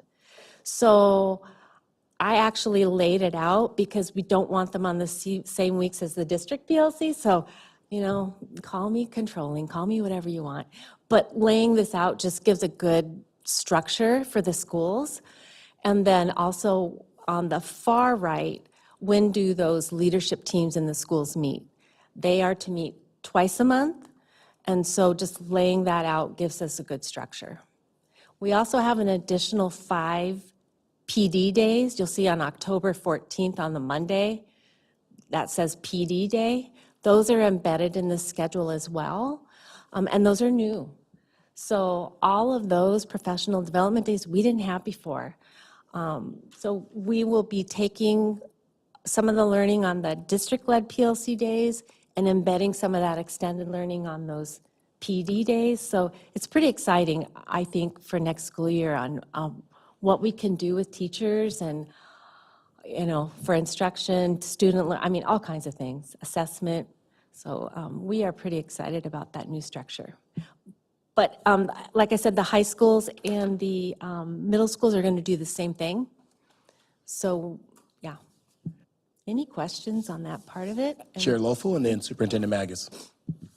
So yeah, this is great. You're right. I was teaching in the district when PLCs came in. It really, I think, was led a lot, and probably Member Loeffler-Kemp has even more information, because I think, yeah, you're probably right, in about 2015, it was really well done in the elementaries.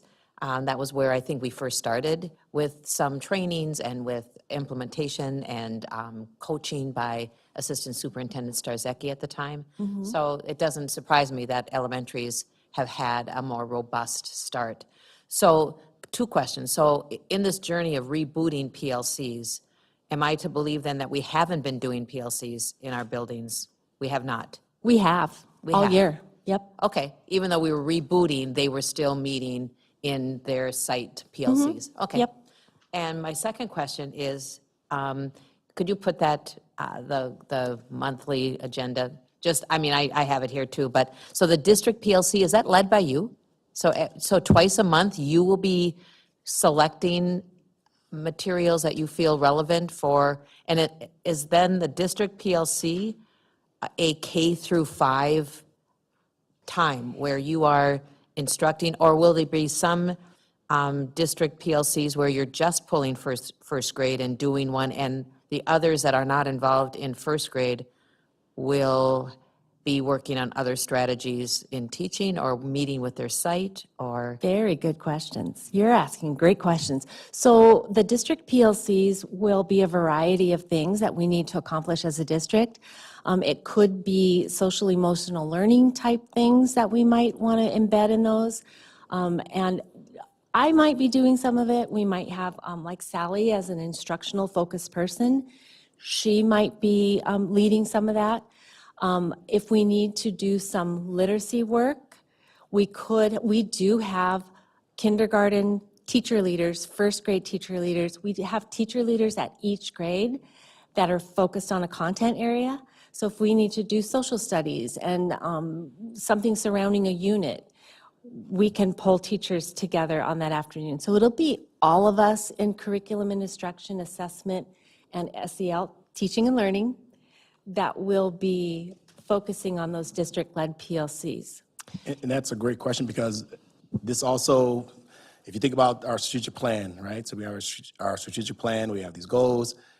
Our new structure will allow us to have, again, opportunities for alignment of efforts and, on our professional development days as well as during these PLCs. So if the focus is on literacy, then we know throughout the year we have opportunities now where we have our professional development days where we can truly focus on literacy district-wide.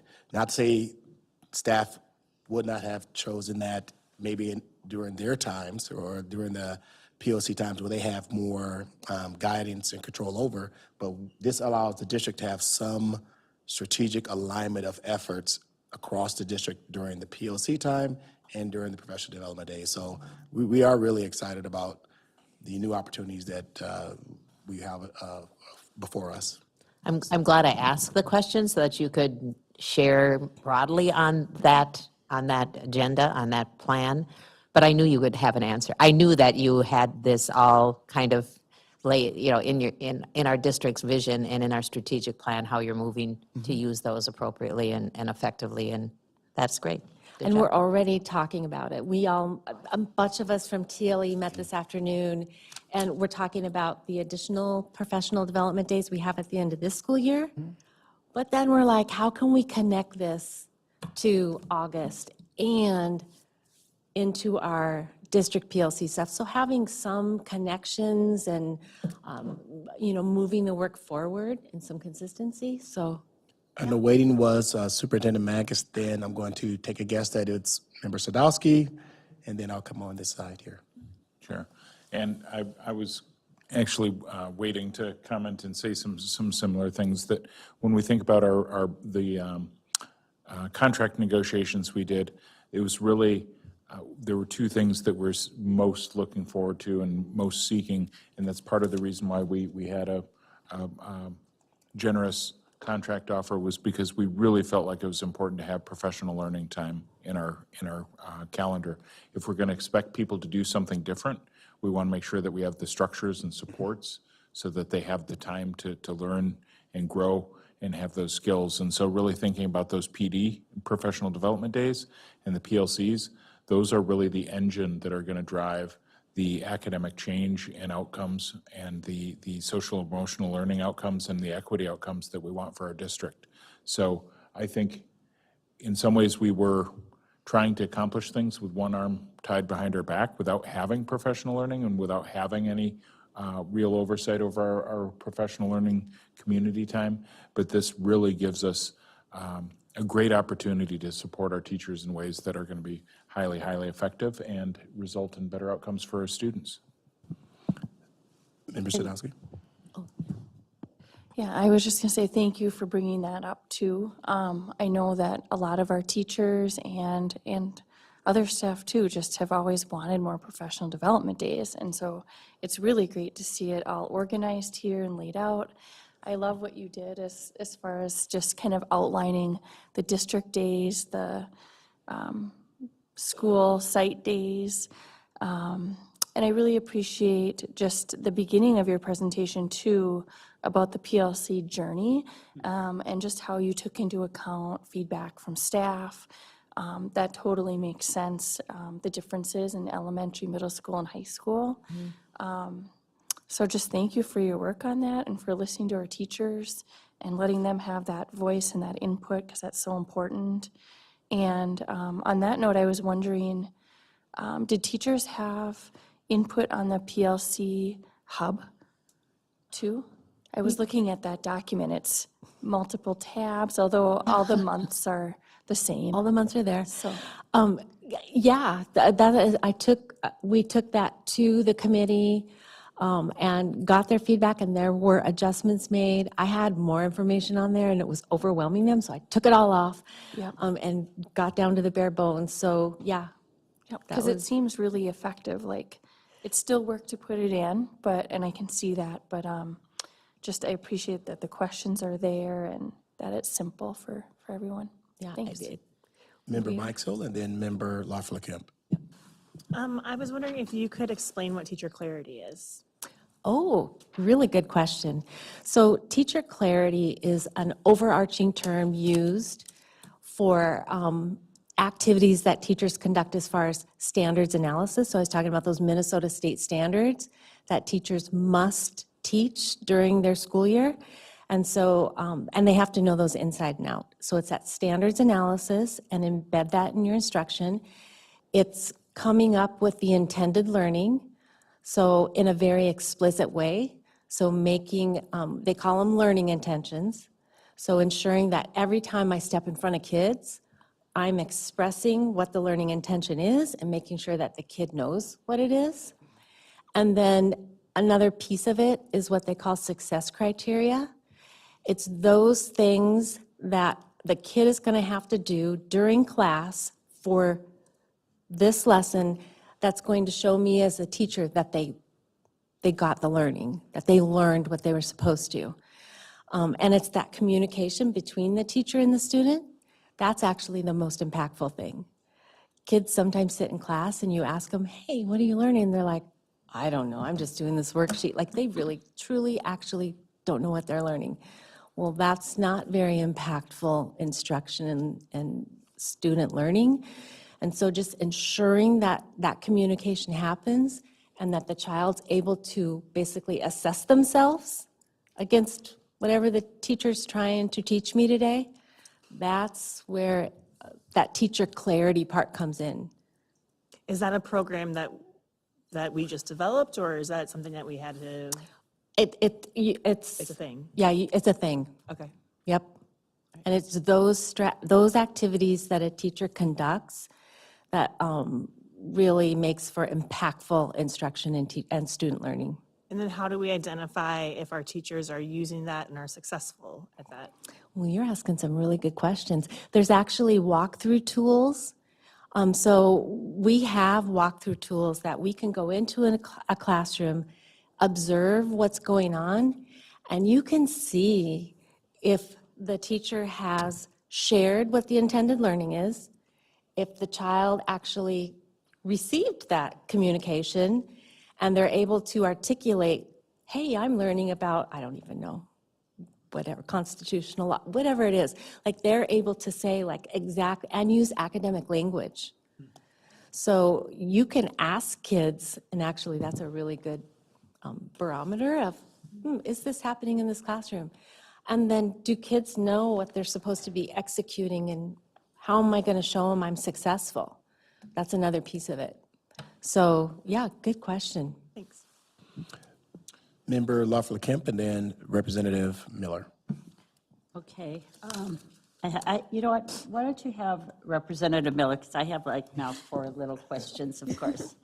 Okay, first to go off of the teacher clarity, I think that's really great. I've never heard of that, and I think that's gonna be new in my vocabulary. And I think like as a student in my classrooms, when I don't know what's going on, or like if I just go to class, I'm not expecting anything, I'm just given a worksheet and then I do it just for like the grade. And I think that's something that should be very like communicated within the students, because like compared to like my college classes, they'll tell you what you need to know for the class. They'll tell you like the structure of the class, and that helps you so much because then you're like, yes, I got it. I can go to the next thing. And I think just having like the achievement of like finishing a section that was supposed to happen, I think that would be very nice for the students. And then my second point was just for like the PD days, has there been conversations for like implicit biases and like stereotypes teaching like workshops? Yep, we just talked about that today, as a matter of fact, and embedding that in next year's structure and schedule. Yep, good questions. And then another, interestingly, and thank you so much. I mean, you're the audience, right? You're the one that, that's why we're doing this, is so when you're sitting in class, you're actually knowing what you're doing. And also another piece of teacher clarity is relevancy. Kids want to know, why am I learning this? Like, well, make it make sense to me. And so that's actually another essential piece of it, is having it be relevant to the student and their learning. Member Loeffler-Kemp and then Superintendent A couple Maggs. things. One is, I think either October or November, I can't remember, you and Jen did a presentation and you had a few slides around teacher clarity, and maybe that would be good to get sent out to the new board members, because that was just such a great presentation, and your handouts were great. October, November. Yeah, I forget when. It was to yeah, the I can- committee of the whole yep, meeting. Yep. Yeah, so that would Can be do that. great. Are teachers, my second question related to teacher clarity is, are teachers being trained / evaluated on it, and how is that going to be rolled out? Evaluated? No, not yet. Because as we're learning and extending our instruction, and, you know, you want teachers to embed this in their teaching, and, you know, people are going to make mistakes, and they're going to want to try things, and you want them to risk and extend themselves. So, like, but once we get through a learning process, then yes, we will be going through and ensuring that this is happening in classrooms, but that's not right exactly at this point. And there is a guidebook, if you will, that we purchased for teachers. It's called the Teacher Clarity Handbook, is what it's called. And it's modules. So it's 9 different modules that leads them through the standards analysis, the progression of learning, the intended learning, so those learning intentions. So it leads them through each piece of that teacher clarity. And so that's what we're doing right now. We're executing those modules and embedding it into their learning. So. Excellent, excellent. Third question, and I think you answered it with Member Sadowski's question, but so staff have an opportunity to give input on the PLCs on the hub? Yeah. On what the PLCs would be? Is that what I'm hearing right? The way that's structured, you mean? No, just on what the training might be or what the topics might be. So they're just going to use that hub. That hub is just a framework. It's just a tool. Okay. So when I take that hub as a first grade PLC, I'm just going to use that as an example, we're just going to record our work on there and our progression throughout the year. That's ours. Like, I'm not going to look at their PLC hub. Okay. That's for them to document. It's not going to be judged or evaluated. So they can, like if they have data sets they're looking at, they can put, link them in there. They use that as they see fit, but it's just a common framework on which people will be recording their work. Okay, okay. And then the last two things is all of our teachers required to attend all of the different, staff meetings and professional development days? That's a requirement, right? That is a requirement. Yeah. Those for are all the the staff meetings? Yep. Okay, okay. And then lastly, this presentation was really great because one of the questions we get often as school board members is, what do those people do that are our district-wide people, like you? The many presentations that you and Jen, for example, have done with us give us lots of things to say. This is what they do. And to go on to say you collaborate with people across the district, you're meeting with staff, you're putting together handbooks, all those things that Superintendent Magus and Assistant Superintendent Bonds do not have time to do with the other things they're doing. So just thank you for the many ways you work district-wide and also the presentations that allow us to better understand and explain to people in the community that are saying, well, what are those people at administration doing? So thank you. Yeah, and I would say that Jen and I both really enjoy the work quite a bit. We love working with the teacher teams and, doing this work, so it's fun, too. Superintendent Magus, and then Chair Lofel. Sure, thank you, and thank you, Member Loeffler-Kemp, for the way that you expressed that about the work that we do.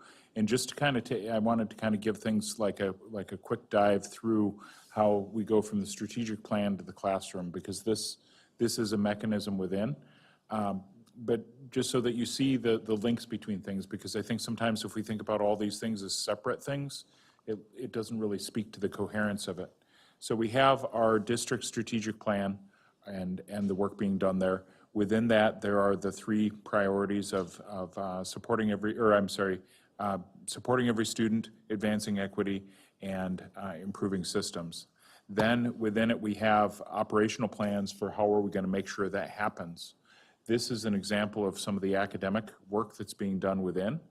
And so we have plans for how we want to make sure it's implemented.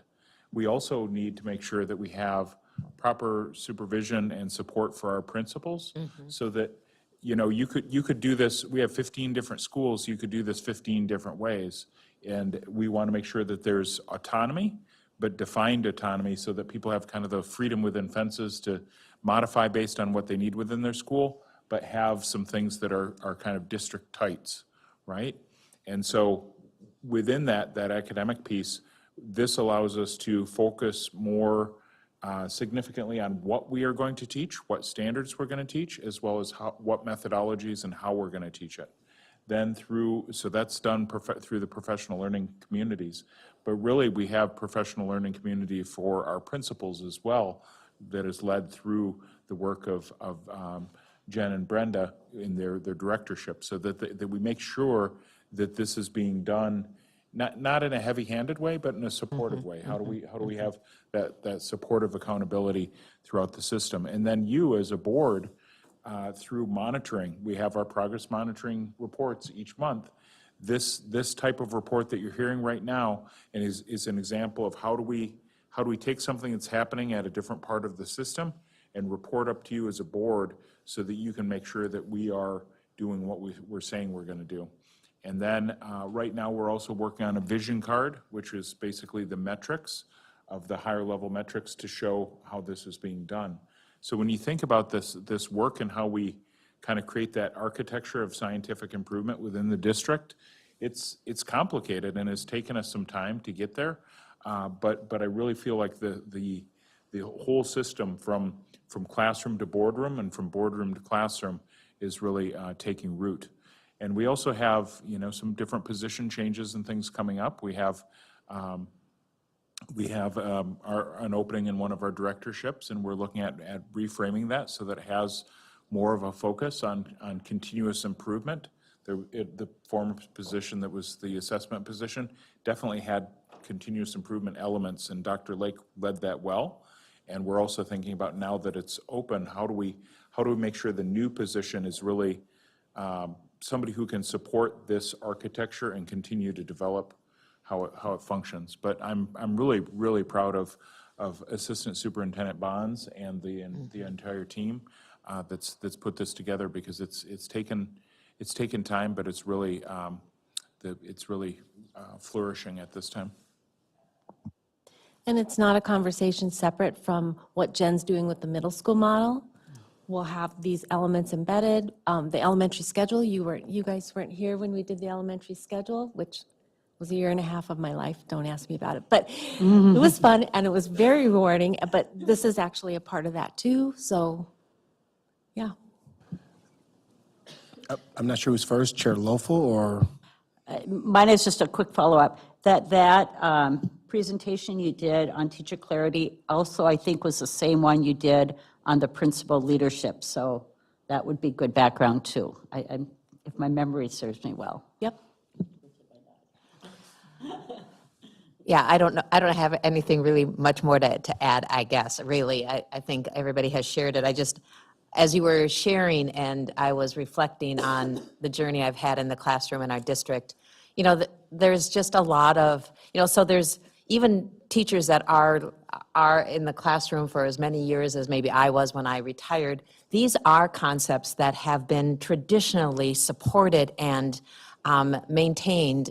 Like, I think of when you said relevance, there was one stage in my career where it was the 3 R's: the rigor, the relevance, and the relationship. And we haven't ventured too far away from that. It's just a different theory or a different time frame to come back. Teacher clarity, just short a while ago, it was called the target. What is your learning target?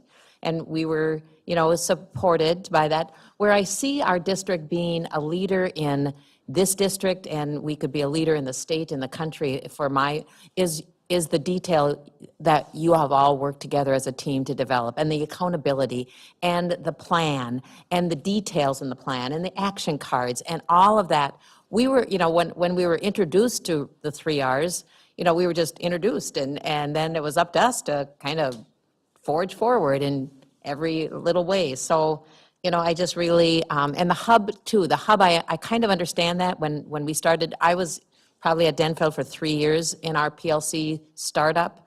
And, by my 3rd year, we were asked to share an agenda with the principal so she could tell we were meeting and what we were meeting about. And isn't that kind of what the hub is too? It's a place for us to keep our documents as a formed PLC. I met with English 9 teachers every week, and we had an outline and an agenda of what we were to do. And one of us just kept it in their Google Doc, but I would imagine that's what the hub is about. That's exactly what it is. So, yeah.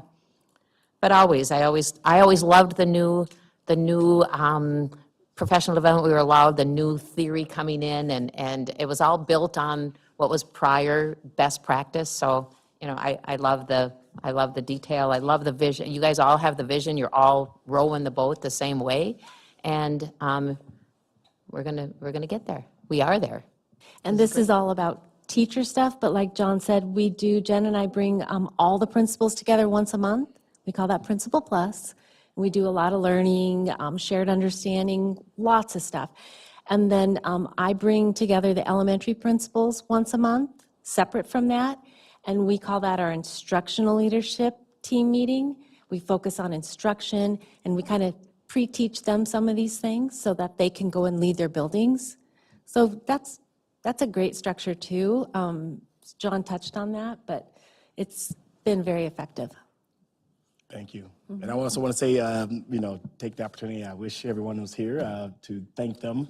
But I want to thank my entire team, Director Williams Steele back there, and I want to say thank her for her presentation, and Director Sparks and others for their presentation, because you're spot on. Not only is this, giving you all and the community glimpses of how we are really trying to pull these things together. These are some of the items, some of the key strategies that we're going to use, or that we are using and employing, that we are hoping will improve outcomes for kids. So when we think about our graduation rates, when we think about our achievement rates for students, these are some of the high leverage strategies and some of the things we are really investing in. We are spending time to make sure our teachers and our leaders are thinking with an equity lens, making sure that they are focused on academic improvement, make sure they have the skills and strategies for ongoing continuous improvement, even in the classroom. So we really are trying to make sure that we are providing those systems, supports, and those structures, and working with our teachers in a collaborative way to move the needle in academic performance, as well as behavioral outcomes for kids as well. So just wanted to say thank you as well, and thank you to everyone who made presentations. So thank you. Rosie, I'm so sorry. Brenda, Member can you Dr. send that first slide that didn't get in our packet on PLCs and that? Just send it out so we all have it. Thank you, it was a good slide. Yep, I can do that. We can. Board Chair, that concludes our COW meeting agenda. We are adjourned. Tori, just a minute to turn us off.